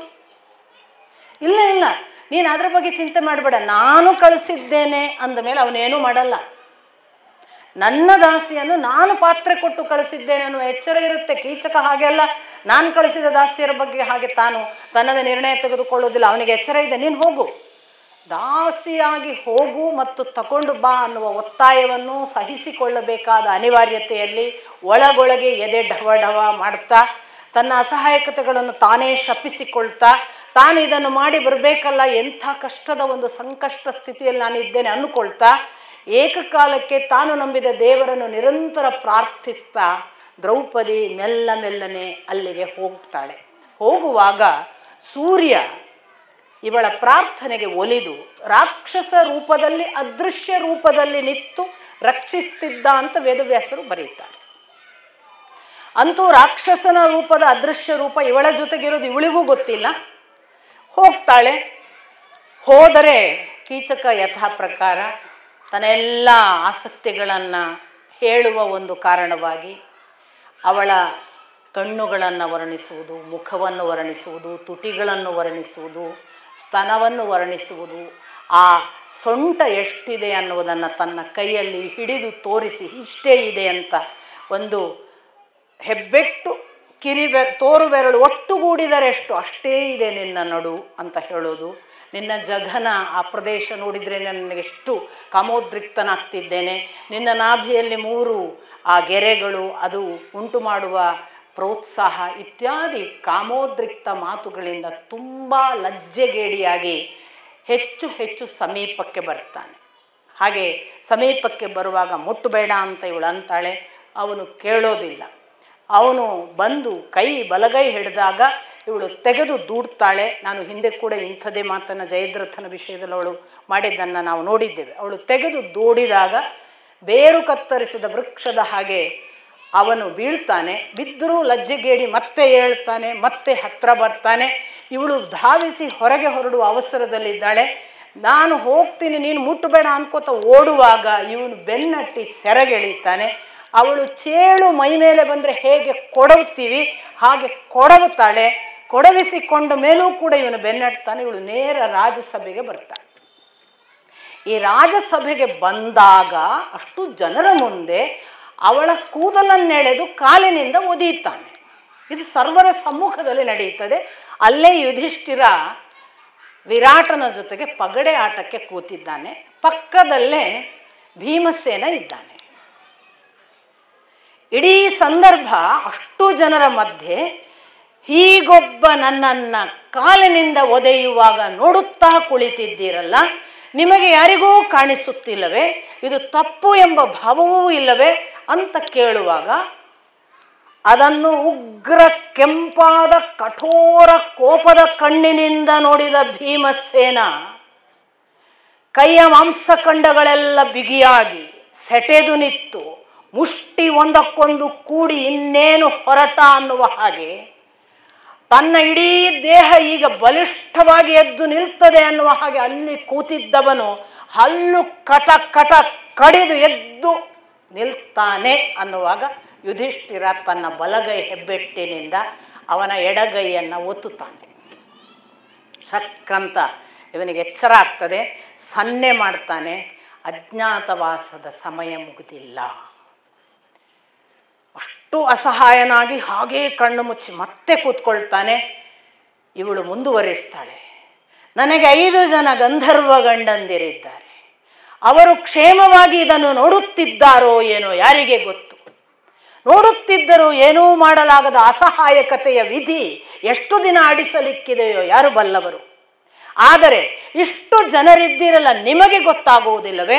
ಒಬ್ಬ ಹೆಣ್ಣು ಮಗಳನ್ನು ಒಬ್ಬ ಗಂಡಸು ಹೀಗೆ ತುಳಿಯುವಾಗ ಏನೂ ಆಗದಂತೆ ಸುಮ್ಮನಿದ್ದೀರಲ್ಲ, ಇದು ನ್ಯಾಯವೇ? ನಿಮ್ಮಲ್ಲಿ ಯಾರಾದರೂ ಒಬ್ಬರು ನನಗೆ ಇದು ನ್ಯಾಯ ಅಥವಾ ಅಲ್ಲ ಅಂತ ಹೇಳುವ ಯಾರೂ ಇಲ್ಲವೇ? ನಿಮಗೆ ಆ ಪಗಡೆ ಆಟದಲ್ಲಿ ಮುಳುಗಿರುವ ರಾಜನಿಗೂ ಕೂಡ ಇದು ಕಾಣಿಸುತ್ತಿಲ್ಲವೇ ಅಂತ ರಾಜನಿಗೆ ನೇರ ಕೇಳ್ತಾರೆ. ರಾಜ ಉತ್ತರ ಬಹಳ ಚೆನ್ನಾಗಿದೆ. ನನಗೆ ಇದರ ಹಿಂದೆ ಮುಂದೆ ಎಂಥದೂ ಗೊತ್ತಿಲ್ಲ, ನ್ಯಾಯ ಹೇಗೆ ಹೇಳೋದು? ಪೂರ್ವಾಪರವೇ ಗೊತ್ತಿಲ್ಲ ನನಗೆ, ಇದರ ನ್ಯಾಯ ಹೇಗೆ ಹೇಳುವುದು? ದ್ರೌಪದಿ ಇಡೀ ನಡೆದದ್ದನ್ನು ಮತ್ತೆ ವಾಪಸ್ ಹೇಳ್ತಾಳೆ. ಹೀಗಾಯಿತು, ಹೀಗಾಯಿತು, ಹೀಗೆ ಕರೆದ, ಹೀಗೆ ಮಾಡಿದ, ಹೀಗೆ ಕರೆದು ಇಲ್ಲಿಗೆ ಹೊರಗೆ ಬರುವವರೆಗೂ ಅಟ್ಟಿಸಿಕೊಂಡು ಈಗ ಬಂದು ಹೀಗೆ ತುಳಿದಿದ್ದಾನೆ. ಅಷ್ಟರಲ್ಲಿ ಅಲ್ಲಿ ಸಭಾಸದರು, ಇದು ಯೋಗ್ಯವಾದ ಕೆಲಸವಲ್ಲ, ಒಬ್ಬ ಕ್ಷತ್ರಿಯ ಗಂಡಸು ಮಾಡುವ ಕೆಲಸವಲ್ಲ, ಅದು ಅವನಿಗೆ ಅವಮಾನಕಾರಕ, ಅವನಿಗೆ ತಕ್ಕುದಾದ ಶಾಸನ ಆಗಬೇಕು, ಶಿಕ್ಷೆ ಆಗಬೇಕು, ಇದು ಸಲ್ಲದು, ಇದು ಯೋಗ್ಯವಲ್ಲ, ಅವಳನ್ನು ಅವಳ ಯೋಗ್ಯ ಸ್ಥಳಕ್ಕೆ ಕಳುಹಿಸಿಕೊಡಿ, ಇಲ್ಲಿ ಸಭಾಸದರ ಮುಂದೆ ಅವಳ ಅವಮಾನ ಆಗತಕ್ಕದ್ದಲ್ಲ. ಯುಧಿಷ್ಠಿರ ಅಲ್ಲೇ ಇದ್ದು ಹೇಳ್ತಾನೆ, ಕಾಲ ಸಮೀಪಿಸುತ್ತಿದೆ, ಸ್ವಲ್ಪ ತಾಳ್ಮೆಯಿಂದ ಇದ್ದರೆ ನಿನ್ನ 5 ಜನ ಗಂಧರ್ವ ಗಂಡಂದಿರು ಖಂಡಿತ ನಿನಗೆ ಸರಿಯಾದ ರಕ್ಷಣೆ ಮತ್ತು ನಿನ್ನನ್ನು ತೊಂದರೆ ಕೊಟ್ಟವರಿಗೆ ಸರಿಯಾದ ಶಿಕ್ಷೆಯನ್ನು ಮಾಡಿಯೇ ಮಾಡುತ್ತಾರೆ. ಮಾಲಿನಿ, ಇದು ವಿರಾಟನ ಅರಮನೆ. ಈ ವಿರಾಟನ ಅರಮನೆಯಲ್ಲಿ ವಿರಾಟ ಮತ್ತು ಅವನ ಸಭಾಸದರು ಹೇಳಿದಂತೆ ಕೇಳಬೇಕಾದದ್ದು ನಿನ್ನ ಧರ್ಮ. ನಿನ್ನ ದುಃಖ, ನಿನ್ನ ಕಷ್ಟಗಳನ್ನು ವಿರಾಟನೂ ಅರಿತುಕೊಂಡಿದ್ದಾನೆ. ರಾಜನಾಗಿ ಅವನೂ ಮಾಡಬೇಕಾದ ಕೆಲಸಗಳನ್ನು ಮಾಡುತ್ತಾನೆ. ಗಂಧರ್ವ ಗಂಡಂದಿರು ಖಂಡಿತಕ್ಕೂ ಸುಮ್ಮನೆ ಕುಳಿತುಕೊಳ್ಳಲಿಕ್ಕಿಲ್ಲ. ಇಷ್ಟು ಹೇಳಿ ಅವಳು ಮತ್ತೆ ಹೊರಟು ಹೋಗ್ತಾಳೆ. ಆ ಹೊರಟು ಹೋದ ನಂತರ ಅವಳಿಗೆ ಅನ್ನಿಸ್ತದೆ, ಇವ ನನ್ನನ್ನು ಬಿಡೋದಿಲ್ಲ. ಈಗ ನೋಡಿ, ಇನ್ನೊಂದು ರೀಡಿಂಗ್ ಬಹಳ ಚೆನ್ನಾಗಿರೋದು, ದ್ರೌಪದಿಯ ರೀಡಿಂಗ್. ದ್ರೌಪದಿ ತೀರ್ಮಾನ ಮಾಡ್ತಾಳೆ, ಇವ ನನ್ನನ್ನು ಬಿಡೋದಿಲ್ಲ. ಯಾಕೆ ಬಿಡೋದಿಲ್ಲ ಅಂತ ಅವಳದು ರೀಡಿಂಗ್ ಏನು ಗೊತ್ತಾ? ವಿರಾಟ ನಪುಂಸಕನಿದ್ದಾನೆ ಇವನ ಮುಂದೆ, ಇವನದ್ದೇ ನಡೆಯುವುದು. ವಿರಾಟ ಈ ಕೀಚಕನನ್ನು ತಪ್ಪಿಗಾಗಿ ಶಿಕ್ಷಿಸೋದಿಲ್ಲ ಮಾತ್ರವಲ್ಲ, ಅವನು ಹೇಳಿದ್ದೇ ನಡೆಸ್ತಾನೆ. ಆದ್ದರಿಂದ ಕೀಚಕನಿಗೆ ವಿರಾಟನ ಭಯ ಇಲ್ಲ. ವಿರಾಟನ ಭಯ ಯಾವಾಗ ಇಲ್ಲವೋ ಅವನದ್ದೇ ಎಲ್ಲವೂ ನಡೀತದೆ ಅಂದ ಮೇಲೆ ಅವ ನನ್ನ ಹತ್ರ ಮತ್ತೊಮ್ಮೆ ಬರುವುದಿಲ್ಲ ಅಂತ ಏನು ಖಚಿತ? ನಾನು ದಾರಿ ನೋಡಿಕೊಳ್ಳದಿದ್ದರೆ ಇದು ಭಯಾನಕ ಆಗ್ತದೆ, ನಾನು ಬೇಗನೆ ನನ್ನ ದಾರಿ ನೋಡಿಕೊಳ್ಬೇಕು ಅಂತ ಅವಳು ಆ ದಿವಸ ರಾತ್ರಿ ಹೇಗಾದರೂ ಮಾಡಿ ಇದನ್ನು ತಾನು ಪರಿಹರಿಸಬೇಕು, ತನ್ನ ಕಡೆಯಿಂದಲೇ ಇದಾಗುವುದು ಅಂತ ತೀರ್ಮಾನ ಮಾಡುವಾಗ ಸುದೇಶ್ನೆ, ನಿನಗೆ ಹೀಗೊಂದು ತೊಂದರೆ ಆಯಿತಲ್ಲ, ನನ್ನ ಗಂಡ ಅದಕ್ಕೆ ತಕ್ಕ ಶಿಕ್ಷೆ ಕೊಡುತ್ತಾರೆ ಅಂತ ಹೇಳುವಾಗ ಬಹಳ ವಿಡಂಬನಾತ್ಮಕವಾಗಿ ದ್ರೌಪದಿ ಉತ್ತರ ಕೊಡ್ತಾಳೆ, ನನ್ನ ಗಂಡಂದಿರು, ಗಂಧರ್ವ ಗಂಡಂದಿರು, ನಿನ್ನ ರಾಜನ ಶಿಕ್ಷೆ ಆಗುವವರೆಗೆ ಕಾಯಲಿಕ್ಕಿಲ್ಲ. ಇಷ್ಟು ಅವಳ ರೀಡಿಂಗ್ ಮತ್ತು ಅವಳ ಪರ್ಸೆಪ್ಷನ್. ದ್ರೌಪದಿ ಎಷ್ಟು ಅಸಾಮಾನ್ಯಳಿದ್ಲು ಅಂತ ಅವಳು ಒಂದೊಂದು ಕಡೆ ಹೇಳ್ತಾಳೆ. ನಾನು ಇದನ್ನು ಕೆಲವು ರಾಜನೀತಿಗಳನ್ನೆಲ್ಲ ಹೇಳುವಾಗ, ನಾನು ಇದನ್ನು ಬೃಹಸ್ಪತಿಗಳಿಗೆ ಬೃಹಸ್ಪತಿಗಳು ಮಾಡುವಾಗ ಅಲ್ಲಿ ಕುಳಿತು ನೀತಿಯನ್ನು ಕೇಳಿದ ಒಬ್ಬ ಬ್ರಾಹ್ಮಣ ನಮ್ಮ ಅಪ್ಪನಿಗೆ ಬಂದು ಆ ರಾಜನೀತಿಯನ್ನು ಪಾಠ ಮಾಡಿದ್ದಾನೆ, ನಾನು ಅಪ್ಪನ ತೊಡೆಯಲ್ಲಿ ಕೂತು ಈ ರಾಜನೀತಿ ಕೇಳಿದ್ದೇನೆ ಅಂತೆಲ್ಲ ಹೇಳುವ ಉಲ್ಲೇಖಗಳು ಬರ್ತವೆ ಬೇರೆ ಬೇರೆ ಸಂದರ್ಭಗಳಲ್ಲಿ. ಹಾಗಾಗಿ ಅವಳಿಗೆ ರಾಜನೀತಿ ಗೊತ್ತಿತ್ತು. ಅವಳು ಅಷ್ಟು ಹೇಳ್ತಾಳೆ, ಸುದೇಶ್ನೆ ಅಷ್ಟು ಗೊತ್ತಾಗಲ್ಲ ಏನು ಹೇಳ್ತಿದ್ದಾಳೆ ಅಂತ. ಅದು ಮುಗಿದು ಹೋಗುತ್ತೆ, ರಾತ್ರಿ ಆಗತ್ತೆ. ರಾತ್ರಿ ಅವಳು ಹಾಗೂ ಹೀಗೂ ಎಲ್ಲರೂ ನಿದ್ರಿಸುವುದನ್ನು ಕಾದು ಮಧ್ಯರಾತ್ರಿ ಯಾರಿಗೂ ಗೊತ್ತಾಗದ ಘನಘೋರ ನಿದ್ದೆಯ ಹೊತ್ತಿನಲ್ಲಿ ಪಾಕಶಾಲೆಯ ಒಳಗೆ ಪ್ರವೇಶ ಮಾಡ್ತಾಳೆ ಭೀಮನ ಹತ್ರ. ಭೀಮ ಹೇಗೆ ಇದ್ದಾನೆ ಅನ್ನೋದನ್ನು ವೇದವ್ಯಾಸರು ಹೇಳ್ತಾರೆ. ಅವನು ತನ್ನ ಮಂಚದ ಮೇಲೆ ಗಾಢ ನಿದ್ರೆಯಲ್ಲಿ ಘನ ಘೋರ ಗೊರಕೆ ಹೊಡಿತಾ ಮಲಗಿದಾನೆ. ದ್ರೌಪದಿ ಪ್ರವೇಶ ಮಾಡ್ತಾಳೆ. ಮೆಲ್ಲಗೆ ಹೋಗಿ ಅವನನ್ನ ಬಾಚಿ ತಬ್ಬಿಕೊಂಡು ಅವನಿಗೊಂದು ಮುತ್ತು ಕೊಟ್ಟು ಒಂದೇ ಸಮನೆ, ನೀನು ನಾನಿಷ್ಟು ದುಃಖದಲ್ಲಿದ್ದಾಗ ಅದು ಹೇಗೆ ನಿದ್ರಿಸುತ್ತೀವಾ? ನಿನಗೆ ನಿದ್ರೆಯಾದರೂ ಹೇಗೆ ಬರುತ್ತದೆ? ನನ್ನ ಕಷ್ಟ ನಿನಗೆ ಕಾಣಿಸುತ್ತಲೇ ಇಲ್ಲವಾ? ನಾನು ಈ ದುಃಖದಲ್ಲಿ ಎಷ್ಟು ಪರಿತಪಿಸುತ್ತಿರುವಾಗ ನಿನಗೆ ಸಮಾಧಾನ ಹೇಗೆ ಸಾಧ್ಯ? ಎಲ್ಲ ಹೇಳುವಾಗ ಯಾರೋ ಹೊಡೆದು ಎಬ್ಬಿಸಿದ ಹಾಗೆ ಭೀಮ ಎದ್ದು ಬಿಡ್ತಾನೆ. ಏನಾಯಿತು ದ್ರೌಪದಿ, ಇಷ್ಟು ಹೊತ್ತಿಗೆ ನೀನು ಇಲ್ಲಿ ಹೀಗೆ ಯಾಕೆ? ಎಲ್ಲ ಸುಖವಾಗಿದೆ ತಾನೆ ಅಂತ ಕೇಳ್ತಾನೆ. ಹೇಗೆ ಸುಖವಾಗಿರುವುದು ಭೀಮ? ನಾನು ಹೇಗೆ ಸುಖವಾಗಿರಲಿ? ನಿಮಗೆ ಯಾರಿಗೂ ಗೊತ್ತೇ ಆಗುವುದಿಲ್ಲವೇನೋ ನನ್ನ ಕಷ್ಟಗಳು? ನನ್ನ ಸಂಕಷ್ಟ ಪರಂಪರೆಗಳು ಮುಗಿಯದ ಹಾಗೆ ಅವ್ಯಾಹತವಾಗಿ ನಡೆಯುತ್ತಿವೆ. ಬಹುಶಃ ನಾನು ಅದು ಯಾವುದೋ ಪಾಪದ ಪರಂಪರೆಯನ್ನು ದೇವತೆಗಳ ಮುಂದೆ ನಡೆಸಿದ ಫಲ ಉಣ್ಣುತ್ತಿದ್ದೇನೋ ಏನೋ.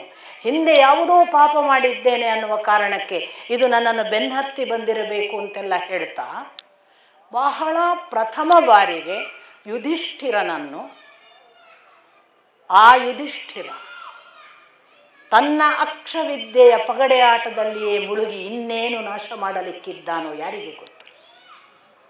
ಅವನ ಜೂಜಾಟದ ಫಲ ನಾವಿಷ್ಟು ಅನುಭವಿಸಿದ್ದೇವೆ, ಇನ್ನೆಷ್ಟು ಅನುಭವಿಸಲಿಕ್ಕಿದೆಯೋ ಯಾರಿಗೆ ಗೊತ್ತು? ಯುಧಿಷ್ಠಿರನ ಒಬ್ಬನ ಅಚಾತುರ್ಯದಿಂದ ನೀವು ವನವಾಸ ಅನುಭವಿಸಿದಿರಿ, ನಾನು ವನವಾಸ ಅನುಭವಿಸಿದೆ, ಈಗ ಅಜ್ಞಾತವಾಸದ ಕಷ್ಟ, ಈ ದಾರಿಯಲ್ಲಿ ನಾವು ಅನುಭವಿಸಿದ ರಾಕ್ಷಸರ ಉಪಟಳ, ಅವರನ್ನು ಗೆಲ್ಲಬೇಕಾದ ಸಂದರ್ಭದಲ್ಲಿ ನೀನು ಪಟ್ಟ ಪಾಡು, ನಾವು ಒಂದೊಂದು ಹೆಜ್ಜೆ ಇಡುವಾಗಲೂ ನಮಗೆ ಇನ್ನೇನು ಸಂಕಷ್ಟಗಳು ಎದುರಾಗುತ್ತವೋ ಅಂದಾಗೆಲ್ಲ ತನ್ನ ಧರ್ಮ ಪಾಲನೆಗಾಗಿ ಎಂತೆಂಥ ಕಷ್ಟಗಳನ್ನು ತಾನು ಬಿಡಿಸುವ ಹೊತ್ತಿಗೆ ನಮಗಾದ ಕಷ್ಟ ಪರಂಪರೆಯನ್ನೇ ಆಚೆಗಿಟ್ಟು ಬೇರೆಯವರಿಗೆ ಅವನು ಮಾಡಿದ ಸಹಾಯ, ಅವನ ಯುಧಿಷ್ಠಿರನ ಈ ಒಂದು ಚಟದಿಂದಾಗಿ ಆ ದ್ಯೂತ ಒಂದೇ ಆಟ ಮತ್ತು ಬದುಕು ಅಂತ ಭಾವಿಸಿದ ಹಾಗೆ ಅವನು ಇನ್ನೆಲ್ಲಿಗೆ ತೆಗೆದುಕೊಂಡು ಹೋಗಲಿಕ್ಕಿದ್ದಾನೋ ಯಾರಿಗೆ ಗೊತ್ತು? ಭೀಮ, ನೀನಿದ್ದಿ ತುಂಬ ಬಲಿಷ್ಠ, ಅಷ್ಟಿಷ್ಟಲ್ಲ, ನಿನ್ನ ತೋಳ್ಬಲಕ್ಕೆ ಇನ್ಯಾವುದು ಸಾಟಿ. ಆದರೆ ನೀನು ಮಾಡಿದ ಸಾಹಸ ಖಾತೆಗಳನ್ನು ಕೇಳುವ ಮತ್ತು ನೋಡುವ ಭಾಗ್ಯ ನಮಗಿದ್ದರೂ ಕೂಡ ನೀನೆಷ್ಟು ಅಸಹಾಯನಾಗಿ ಮುಷ್ಟಿ ಕಟ್ಟಿಕೊಂಡು ಎಷ್ಟು ಸಂದರ್ಭದಲ್ಲಿ ಕುಳಿತಿಲ್ಲ. ನನಗೆ ನಿನ್ನ ಬಗ್ಗೆ ಎಷ್ಟೋ ಬಾರಿ ನಿನ್ನ ಅಸಹಾಯಕತೆಯ ಬಗ್ಗೆ ಬೇಸರವಾಗುತ್ತದೆ. ಅಂತಿಂಥ ಕಾರ್ಯಗಳನ್ನು ನೀನು ಮಾಡಿದ್ದೀಯಾ? ಅದೆಂಥ ಸಂದರ್ಭಗಳಲ್ಲಿ ಯಾವ ಯಾವ ಆ ಜಟಿಲನೆಂಬ ರಾಕ್ಷಸ ಬಂದಾಗ ಅವನಿಂದ ಬಿಡಿಸಿದ್ದಿ. ಜಯದ್ರಥನಿಂದ ನನ್ನನ್ನು ಪಾರು ಮಾಡಿದವನು ನೀನು. ಅಷ್ಟು ಮಾತ್ರವಲ್ಲ, ಹಿಡಿಂಬನಂಥವರು ಬಂದಾಗ ಆ ಕುಂತಿಯನ್ನು ಹಿಡಿದುಕೊಂಡು ಪಾರು ಮಾಡಿದ್ದಿ. ನಿನ್ನ ಬದುಕು ಅದು ಅಂತಿಂಥ ಬದುಕಲ್ಲ ಭೀಮ. ಆ ಪೌರುಷ, ಆ ಸಾಮರ್ಥ್ಯಗಳೆಲ್ಲ ಹೀಗೆ ಯಾವ ಸಾಮರ್ಥ್ಯಗಳನ್ನು ಪ್ರಕಟಿಸಲು ಇಷ್ಟವಿಲ್ಲದೆ ಕಷ್ಟವಾದರೂ ಒಪ್ಪಿಕೊಂಡು ಬಾವಿಯಲ್ಲಿ ಹುದುಗಿಸಿಟ್ಟ ಹಾಗೆ ಶಕ್ತಿಯನ್ನು ಹುದುಗಿಸಿಡುವ ಸ್ಥಿತಿ ಬಂದಿದೆಯಲ್ಲ, ಇದು ಯಾರಿಗೆ ಬೇಕು ಭೀಮಸೇನ? ಅವನಿದ್ದಾನೆ ಅರ್ಜುನ, ಮಹಾಗಾಂಡೀವಿ, ಅವನ ಬಿಲ್ಲು ಅದು ಎಂಥ ಲೋಕಕ್ಕೆ ಹೆಸರು. ಒಬ್ಬನೇ ಎಷ್ಟನ್ನೆಲ್ಲ ಗೆದ್ದಿಲ್ಲ, ಇಡೀ ವನ ದಹನ ಮಾಡಿದ್ದಾನೆ. ಅಷ್ಟು ಮಾತ್ರ ಅಲ್ಲ, ಅವನು ಮಾಡಿದ ಕೆಲಸಗಳನ್ನು ಸುಮ್ಮನೆ ನೆನಪಿಸಿಕೊಂಡರೆ ನೋಡುವವರಲ್ಲ ಕೇಳಿದವರು ಬೆವರುವಂತೆ ಅಂಥ ಸಾಹಸಿ ಅರ್ಜುನ. ಅವನು ಮಾಡಿದ್ದು ಇಂದ್ರಕೀಲ ಪರ್ವತಕ್ಕೆ ಹೋಗಿ ಇಂದ್ರನನ್ನು ಗೆದ್ದವನು, ಅಥವಾ ಪಾಶುಪತಾಸ್ತ್ರ ಗೆಲ್ಲುವ ವೇಳೆಗೆ ಶಿವನನ್ನು ಗೆದ್ದವನು. ಇಡೀ ನಿವಾತ ಕವಚವನ್ನು ಅಷ್ಟೂ 300 ಜನ ಕೋಟಿ ರಾಕ್ಷಸರನ್ನು ಒಬ್ಬ ಗೆದ್ದು ಬಂದವನು. ಅವನ ಮುಂದೆ ಜಯದ್ರಥ ಕೂಡ ಹೇಗೆ ಸೋತು ಓಡಿ ಹೋಗಲಿಕ್ಕೆ ಪ್ರಾರಂಭಿಸಿದ್ದನಲ್ಲ, ಅಂಥ ಒಬ್ಬ ಅರ್ಜುನ ಯುಧಿಷ್ಠಿರನ ಕಾರಣವಾಗಿ ಒಬ್ಬ ಹೆಣ್ಣಿಗನ ವೇಷದಲ್ಲಿ ಇರುವಂತಾಯಿತಲ್ಲ.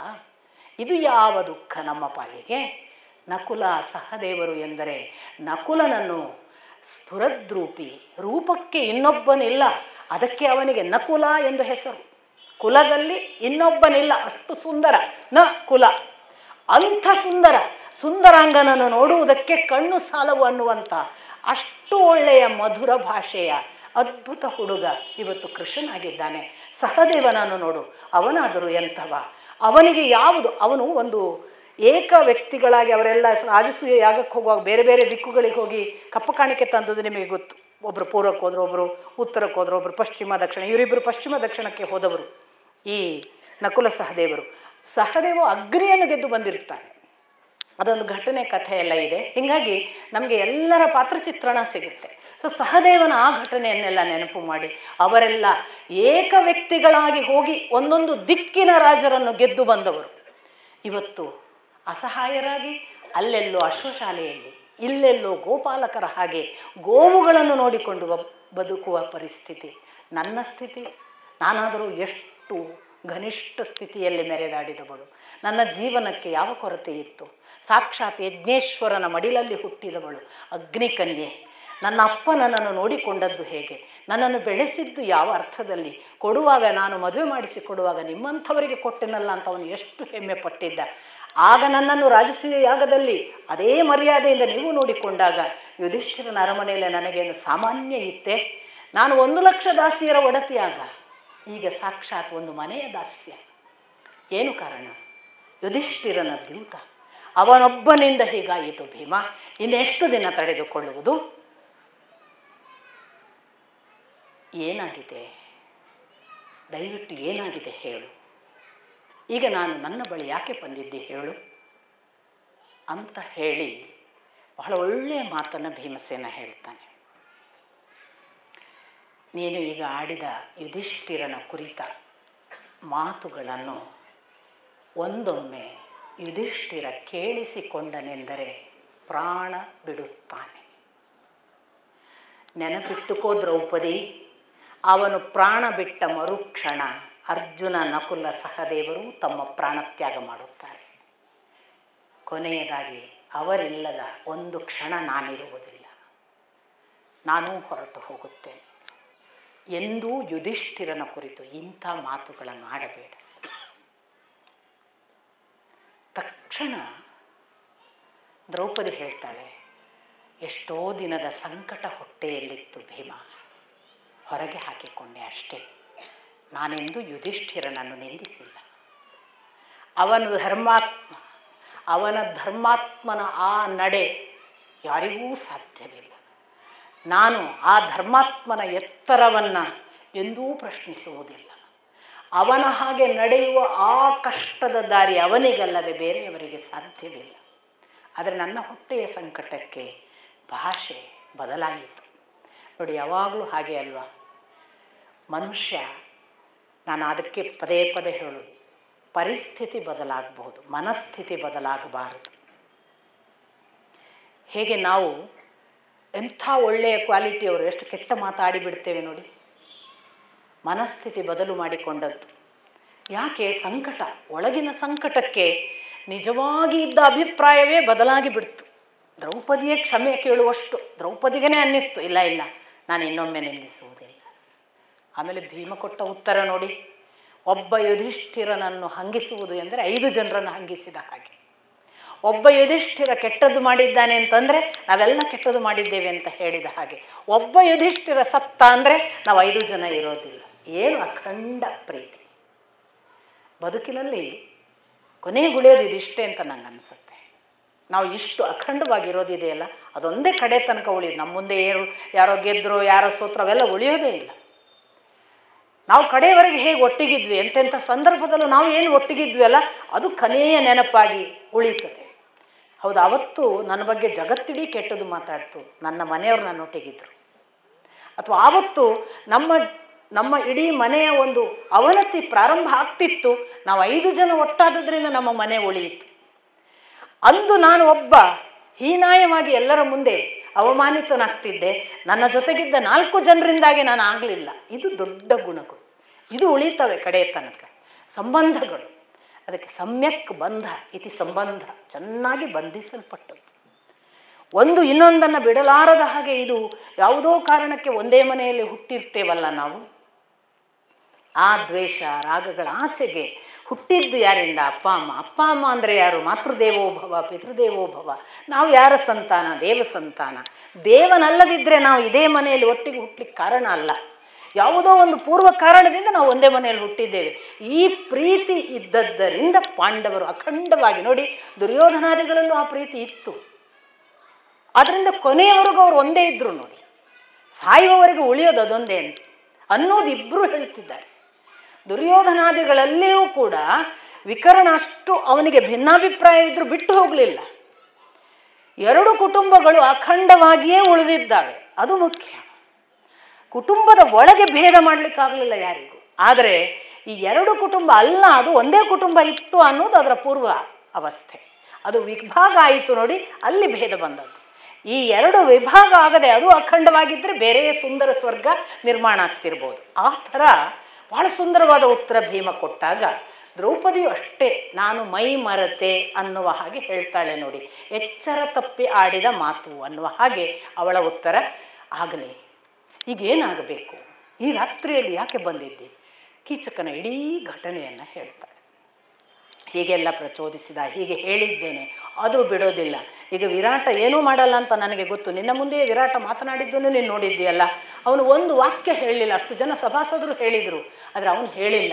ನನಗೆ ಖಚಿತವಾಗಿ ಗೊತ್ತಿದೆ ವಿರಾಟನದ್ದು ಯಾವ ಮಾತು ಈ ಅರಮನೆಯಲ್ಲಿ ನಡೆಯೋದಿಲ್ಲ, ಕೀಚಕನದ್ದೇ ನಡೆಯೋದು. ಕೀಚಕನನ್ನು ವಧೆ ಮಾಡ್ತಾನೆ ಅಥವಾ ಕೀಚಕನನ್ನು ಬಿಡಲ್ಲ, ಎಲ್ಲ ಹೇಳ್ತಾನೆ.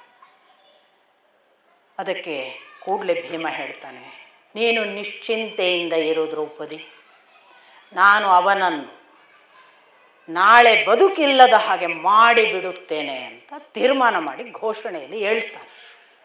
ಕೂಡಲೇ ನೋಡಿ ಆ ಕ್ಷಣಕ್ಕೆ ಎಚ್ಚರಿಸೋದು ಯುಧಿಷ್ಠಿರನ ಪ್ರತಿಜ್ಞೆ. ಸತ್ಯ ಪರಿಪಾಲನೆಗೆ ಅಡ್ಡಿ ಮಾಡಬೇಡ. ನೀನು ಬಹಿರಂಗವಾಗಿ ಪ್ರಕಟಿಸಿ ಕೊಂದೆಯಾದರೆ ಅಜ್ಞಾತವಾಸದ ಅವಧಿಯಲ್ಲಿ ನೀನು ಪ್ರಕಟವಾಗಿ ಬಿಡುತ್ತಿ. ಗುಟ್ಟಾಗಿ ನಡೆಯಬೇಕು ಭೀಮಸೇನ, ಹೇಗೆ ಮಾಡುತ್ತಿ ನೋಡು. ತಕ್ಷಣ ಅವನು ಹೇಳ್ತಾನೆ, ನಿಜ ನೀನು ಹೇಳುವುದು. ಯುಧಿಷ್ಠಿರನ ಪ್ರತಿಜ್ಞೆಗೆ ಭಂಗ ಬಾರದ ಹಾಗೆ ಕೊಲ್ಲಬೇಕು. ನಾನು ವೇಷಾಂತರಿಸಿ ಹೋಗುತ್ತೇನೆ, ರಹಸ್ಯವಾಗಿ ಅವನನ್ನು ಕೊಲ್ಲುತ್ತೇನೆ. ನೀನು ಇದೊಂದು ರಾತ್ರಿ ಕಳೆದು ನಾಳೆ ರಾತ್ರಿ ಆಗುವವರೆಗೆ ಕಾಯಿ. ಅವನನ್ನು ಹಗಲಿನಲ್ಲಿ ಸಂಧಿಸಿ ಅವನಿಗೆ ಒಂದು ಭರವಸೆ ಕೊಡು. ರಾತ್ರಿ ನಾಟ್ಯಶಾಲೆಗೆ ಬರಲು ಹೇಳು. ನಾಟ್ಯಶಾಲೆ ಬೃಹನ್ನಳೆ ಪಾಠ ಮಾಡುವವರೆಗೆ ಮಾತ್ರ. ಸಂಜೆ ಎಲ್ಲರೂ ಅವರವರ ಮನೆಗೆ ಹೋದ ಮೇಲೆ ಅದು ಖಾಲಿ. ನಾನು ಆ ನಾಟ್ಯಶಾಲೆಯಲ್ಲಿರುವ ಒಂದು ಮಂಚದ ಮೇಲೆ ಮಲಗುತ್ತೇನೆ, ಅವನ ದಾರಿ ಕಾಯುತ್ತೇನೆ. ರಾತ್ರಿ ಅವನನ್ನು ಮುಗಿಸುವುದು ನನ್ನ ಕೆಲಸ. ನನ್ನ ಮೇಲೆ ವಿಶ್ವಾಸ ಇಡು, ನೀನು ಹೊರಡು. ದ್ರೌಪದಿ ಹೇಳ್ತಾಳೆ, ನಾನು ನಿನ್ನನ್ನು ನಂಬಿದ್ದೇನೆ, ಇದು ಸಾಧ್ಯವಾಗಲಿ ಅಂತ ಹೇಳಿ ಬಾಚಿ ತಬ್ಬಿಕೊಂಡು ಎದೆಯಲ್ಲಿ ಮುಖ ಇಟ್ಟು ಸುಮಾರು ಹೊತ್ತು ಹತ್ತು ಕಣ್ಣೀರು ಹಾಕಿದ್ಲು ಅಂತ ಉಲ್ಲೇಖ. ಆಗ ಭೀಮ ಅವಳನ್ನು ಹಾಗೆ ಅವಳ ತಲೆ ನೇವರಿಸಿ ಕೂದಲುಗಳನ್ನೆಲ್ಲ ಸರಿಪಡಿಸಿ ಮುತ್ತು ಕೊಟ್ಟು ನಾನಿದ್ದೇನೆ, ಚಿಂತಿಸಬೇಡ ಅಂತ ಕಳುಹಿಸ್ತಾನೆ. ಇಷ್ಟಾಗಿ ದ್ರೌಪದಿ ಬಂದು ಅವಳು ಬೆಳಗಾಗುವುದನ್ನು ಕಾಯ್ತಾ, ಬೆಳಗಾದ ಕೂಡಲೇ ತಾನು ಯಾವಾಗ ಕೀಚಕನನ್ನು ಸಂಧಿಸಿ ಏನು ಅಂತ ಕಾಯುವ ಹೊತ್ತಿಗೆ ಕೀಚಕ ಯಥಾ ಪ್ರಕಾರ ಸಿಗ್ತಾನೆ, ಬರ್ತಾನೆ. ಅವಳಿಗೆ ನಿರೀಕ್ಷೆ ಇತ್ತು. ಕೂಡಲೇ ಕೀಚಕನನ್ನು ಬಹಳ ಕಾನ್ಫಿಡೆನ್ಸಿಗೆ ತಗೊಂಡು, ನೋಡು ನನಗೆ ಅರ್ಥ ಆಗುತ್ತೆ, ನೀನು ಬಹಳ ನನ್ನನ್ನು ನಂಬಿದ್ದಿ, ನಾನು ಬೇಕು ನಿನಗೆ. ಆದರೆ ನಿನಗೆ ನಾನು ಈಗಾಗಲೇ ಹೇಳಿದ್ದೇನೆ, ನನಗೆ 5 ಜನ ಗಂಧರ್ವ ಗಂಡಂದಿರಿದ್ದಾರೆ. ಎಲ್ಲಾದರೂ ಅವರಿಗೆ ಗೊತ್ತಾದರೆ ನನಗೂ ಶ್ರೇಯಸ್ಕರ ಅಲ್ಲ, ನಿನಗೂ ಅಲ್ಲ. ಹಾಗಾಗಿ ನಾನು ನಿನಗೆ ಲಭ್ಯಳಾಗ್ತೇನೆ, ಆದರೆ ಈಗ ಹಗಲಲ್ಲಿ ಬೇಡ. ನೀನು ನಿನ್ನ ಪಾಡಿಗೆ ಎಲ್ಲಾದರೂ ಇರು. ರಾತ್ರಿ ನಾಟ್ಯಶಾಲೆಗೆ ಬರ್ತೇನೆ, ನೀನು ನಾಟ್ಯಶಾಲೆಗೆ ಬಾ. ನಾಟ್ಯಶಾಲೆಗೆ ಬಾ ಮತ್ತು ನಾಟ್ಯಶಾಲೆಯಲ್ಲಿ ಸಿಗೋಣ. ನಾನು ನಿನಗೆ ನನ್ನನ್ನು ಒಪ್ಪಿಸ್ತೇನೆ.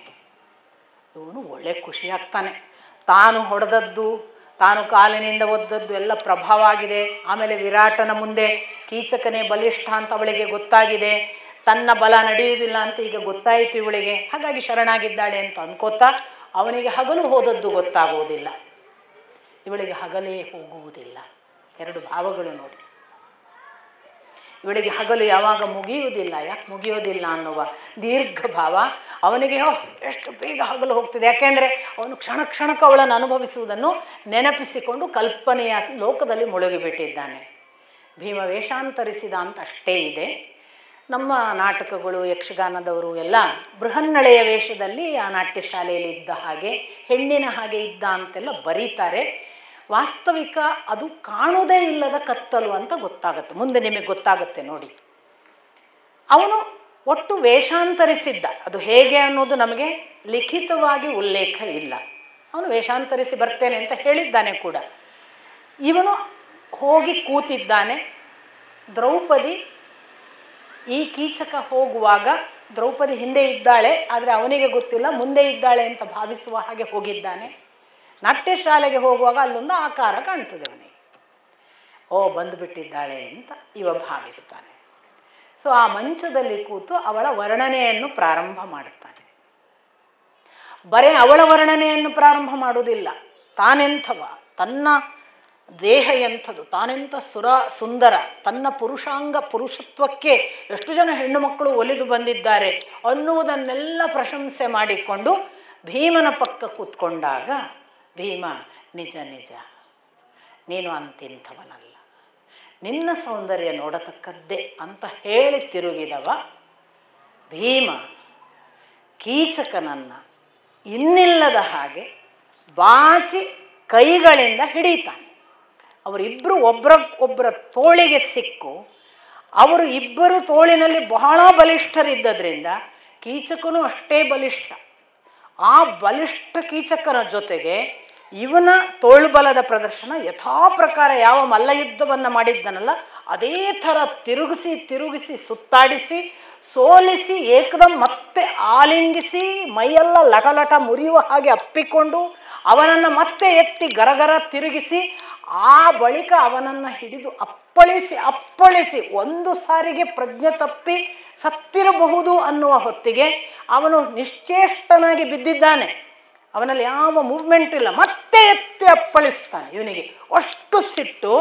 ಎರಡನೇ ಬಾರಿ ಅಪ್ಪಳಿಸಿದ ಬಳಿಕವೂ ಕೂಡ ಅವನಿಗೆ ಖಚಿತ ಇಲ್ಲ ಸತ್ತಿರಬಹುದಾ ಅಂತ, ಅಥವಾ ಸತ್ತರೂ ಕೂಡ ಒಳಗಿನ ದ್ವೇಷದ ಅಗ್ನಿ ಮುಗುದಿಲ್ಲ. ತಾನು ಅಂದರೆ ಬೆನ್ನು ಹಾಕಿ ಮಲಗಿದವನ ಮೇಲೆ ಮತ್ತೆ ತಾನು ಕೂತು ತನ್ನ ಮೊಣಕಾಲಿನಿಂದ ಜಜ್ಜಿ ಬಿಡ್ತಾನೆ. ಬಿಟ್ಟ ಬಳಿಕ ಸಮಾಧಾನ ಆಗುವುದಿಲ್ಲ, ಹೇಳ್ತಾನೆ. ಎದ್ದು ಅವನ ಹೆಣ ನೋಡ್ತಾನೆ.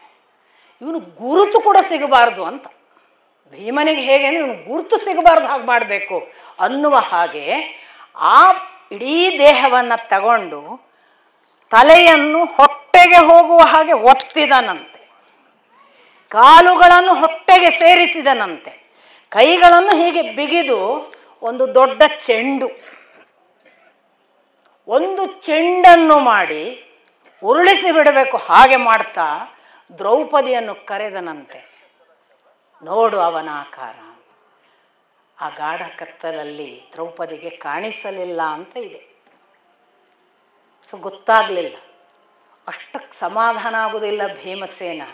ಒಂದು ದೀಪ ಹಚ್ಚುತ್ತಾನೆ, ನೋಡು ಅವನನ್ನು, ಹೋಗಿ ಹೇಳು ವಿರಾಟನಿಗೆ ಅವನ ಕಥೆ ಮುಗಿದಿದೆ ಎನ್ನುವುದನ್ನು. ನಾನು ಆದಷ್ಟು ಬೇಗ ಪಾಕಶಾಲೆಗೆ ಸೇರುತ್ತೇನೆ, ನೀನು ಅರಮನೆಯ ಸಭೆಗೆ ಹೋಗು, ಅಲ್ಲಿ ಸಭಾಸದರ ಮುಂದೆ ನಡೆದದ್ದನ್ನು ಹೇಳು. ಇಷ್ಟೆಲ್ಲವೂ ರಾತ್ರಿಯಿಂದಲೇ ಕಾಣ್ತದೆ. ಅವಳು ತಕ್ಷಣವೇ ಈ ಕಡೆಯಿಂದ ಒಂದು ದಾರಿಯಿಂದ ಅರಮನೆಯ ಕಡೆಗೆ, ಅವನು ಪಾಕಶಾಲೆಗೆ ಹೋದ ಬಳಿಕ ರಾಜನ ಅರಮನೆಗೆ ಬಂದು, ನಾನು ನಿನ್ನೆಯೇ ನಿಮಗೆ ಸೂಚಿಸಿದ್ದೆ, ನನ್ನ ಗಂಧರ್ವ ಗಂಡಂದಿರು ಬಹಳ ಬಲಿಷ್ಠರಿದ್ದಾರೆ, ಏನೂ ಆದೀತು ಎಂಬ ಸೂಚನೆ ಕೊಟ್ಟಿದ್ದೆ. ನನ್ನ ಗಂಧರ್ವ ಗಂಡ ನಿಮ್ಮ ಕೀಚಕನನ್ನು ಕೊಂದು ಮುಗಿಸಿದ್ದಾನೆ. ಇಷ್ಟು ಹೇಳಿದ ಕೂಡಲೇ ವಿರಾಟನ ಅರಮನೆಯೆಲ್ಲ ಗಾಬರಿ ಪ್ರಾರಂಭ ಆಗುತ್ತೆ. ಎಲ್ಲರೂ ಹೋಗಿ ನೋಡ್ತಾರೆ. ಅವರು ಬಾಡಿ ನೋಡಿಯೇ ಕಂಗಾಲು, ಕೀಚಕನ ದೇಹ ನೋಡಿಯೇ ಕಂಗಾಲು. ಕೀಚಕ ಅಂದರೆ ಮಹಾಬಲಿಷ್ಠ, ಅಂಥವನನ್ನು ಹೀಗೊಂದು ಉಂಡೆ ಮಾಡಬೇಕಂದ್ರೆ ಅವನೆಂಥವನಿರಬೇಕು, ಈ ಗಂಧರ್ವ ಬಹಳ ಬಲಿಷ್ಠ ಇರಬೇಕು ಅಂತ ಹೇಳಿ ಅವರು ಎಲ್ಲರೂ ಕೂಡ ಎಷ್ಟು ಭೀತರಾದರು ಅಂದರೆ ದ್ರೌಪದಿಯನ್ನು ನೋಡೋಕ್ಕೆ ಭೀತಿ ಆಯ್ತಂತೆ. ಎಲ್ಲಿ ನೋಡಿದ್ರೆ ಅವಳು ಹೋಗಿ ಹೇಳ್ತಾಳೆ ನಮ್ಮನ್ನು ಕೊಂದು ಬಿಡ್ತಾನೇನ ಅಂತ. ಯಾರೂ ನೋಡೋದಕ್ಕೆ ದ್ರೌಪದಿ ಕಡೆಗೆ ನೋಡಲಿಲ್ಲ ಅಂತ, ಈ ಬಾಡಿ ಅಲ್ಲ ದ್ರೌಪದಿ ಕಡೆಗೆ ನೋಡಲಿಲ್ಲ. ದ್ರೌಪದಿ ಬಂದರೆ ಬೇಗ ಆಚೆ ಕಡೆ ದಾರಿ ಹಿಡಿತಿದ್ರು. ಅಲ್ಲಿವರೆಗೆ ದ್ರೌಪದಿ ಒಂದು ಭಯ ಹುಟ್ಟಿಸಿಬಿಟ್ಲು ಇಡೀ ವಿರಾಟನ ಅರಮನೆಯ ಅಷ್ಟು ಜನರಿಗೆ, ಒಂದು ಭೀಮಸೇನನ ಒಂದು ಕೊಲೆಯಿಂದ. ಇಷ್ಟಾದಾಗ ಉಪಕೀಚಕರು ಅಂತ, ಕೀಚಕನ ತಮ್ಮಂದರು 105 ಜನ, ಅವರೆಲ್ಲರೂ ಕೂಡಿ ಆಯಿತು ಇವನದೊಂದು ಶವ ಸಂಸ್ಕಾರ ಬೇಗ ಮಾಡಬೇಕು ಅಂತ ಹೇಳಿ ಶವ ಸಂಸ್ಕಾರ ಮಾಡಬೇಕು ಅನ್ನುವ ತಯಾರಿ ಮಾಡುವಾಗ ಅವರಿಗೊಂದು ಬಹಳ ಆಕ್ರೋಶ ಬಂದುಬಿಡತ್ತೆ. ಇಷ್ಟು ಕಾರಣ ಯಾರು? ಈ ನಮ್ಮ ಕೀಚಕ ಸಾಯಲಿಕ್ಕೆ ಗಂಧರ್ವ ನಂತರ ಮೊದಲ ಕಾರಣ ಯಾರು? ದ್ರೌಪದಿ, ಹಿಡೀರಿ ಅವಳನ್ನು ಅಂತ ಅಷ್ಟು ಜನ ಅವಳನ್ನು ಹಿಡಿದು ಚಟ್ಟ ಕಟ್ಟುತ್ತಾರೆ. ಹೆಣಕ್ಕೆ ಯಾವುದನ್ನು ನಾವು ಕಟ್ಟುತ್ತೀವಲ್ಲ, ಹೆಣ ಹೊರಲಿಕ್ಕೆ, ಆ ಚಟ್ಟ ಕಟ್ಟುವಾಗ ಅವರು ಹೇಳ್ತಾರೆ, ಈ ಕೀಚಕನ ಜೊತೆಗೆ ದ್ರೌಪದಿಯನ್ನು ಸುಟ್ಟು ಬಿಡೋಣ, ಅವಳು ಇಲ್ಲಿ ಇರಲಿಕ್ಕೆ ಕೂಡದು, ಇನ್ನು ಹಾಗೆ ಮಾಡೋಣ ಅಂತ ಹೇಳಿ ಎತ್ತಿಕೊಳ್ತಾರೆ. ಚಟ್ಟಕ್ಕೆ ಕಟ್ಟಿ ಹೆಣಗಳ ಜೊತೆಗೆ, ಈ ಹೆಣದ ಜೊತೆಗೆ ದ್ರೌಪದಿಯು ಒಂದು ಶವ ಸಂಸ್ಕಾರಕ್ಕೆ ಹೊರಟ ಅವಸ್ಥೆಯಲ್ಲಿ ಪಾಪ ಹಾಗೆ ಹೆಗಲ ಮೇಲೆ ಹೋಗುವಾಗ ಜಯೋ ಜಯಂತೋ ಜಯಸೇನೋ ವಿಜಯೋ ಜಯದ್ಬಲ ಕೂಗ್ತಾಳೆ. ಅಷ್ಟೂ ಜನರನ್ನು ಕೂಗಿ ಮಾತೇ ವಾಚಂ ವಿಜಾನಂತು, ನನ್ನ ಮಾತುಗಳನ್ನು ನೀವು ಕೇಳಬೇಕು.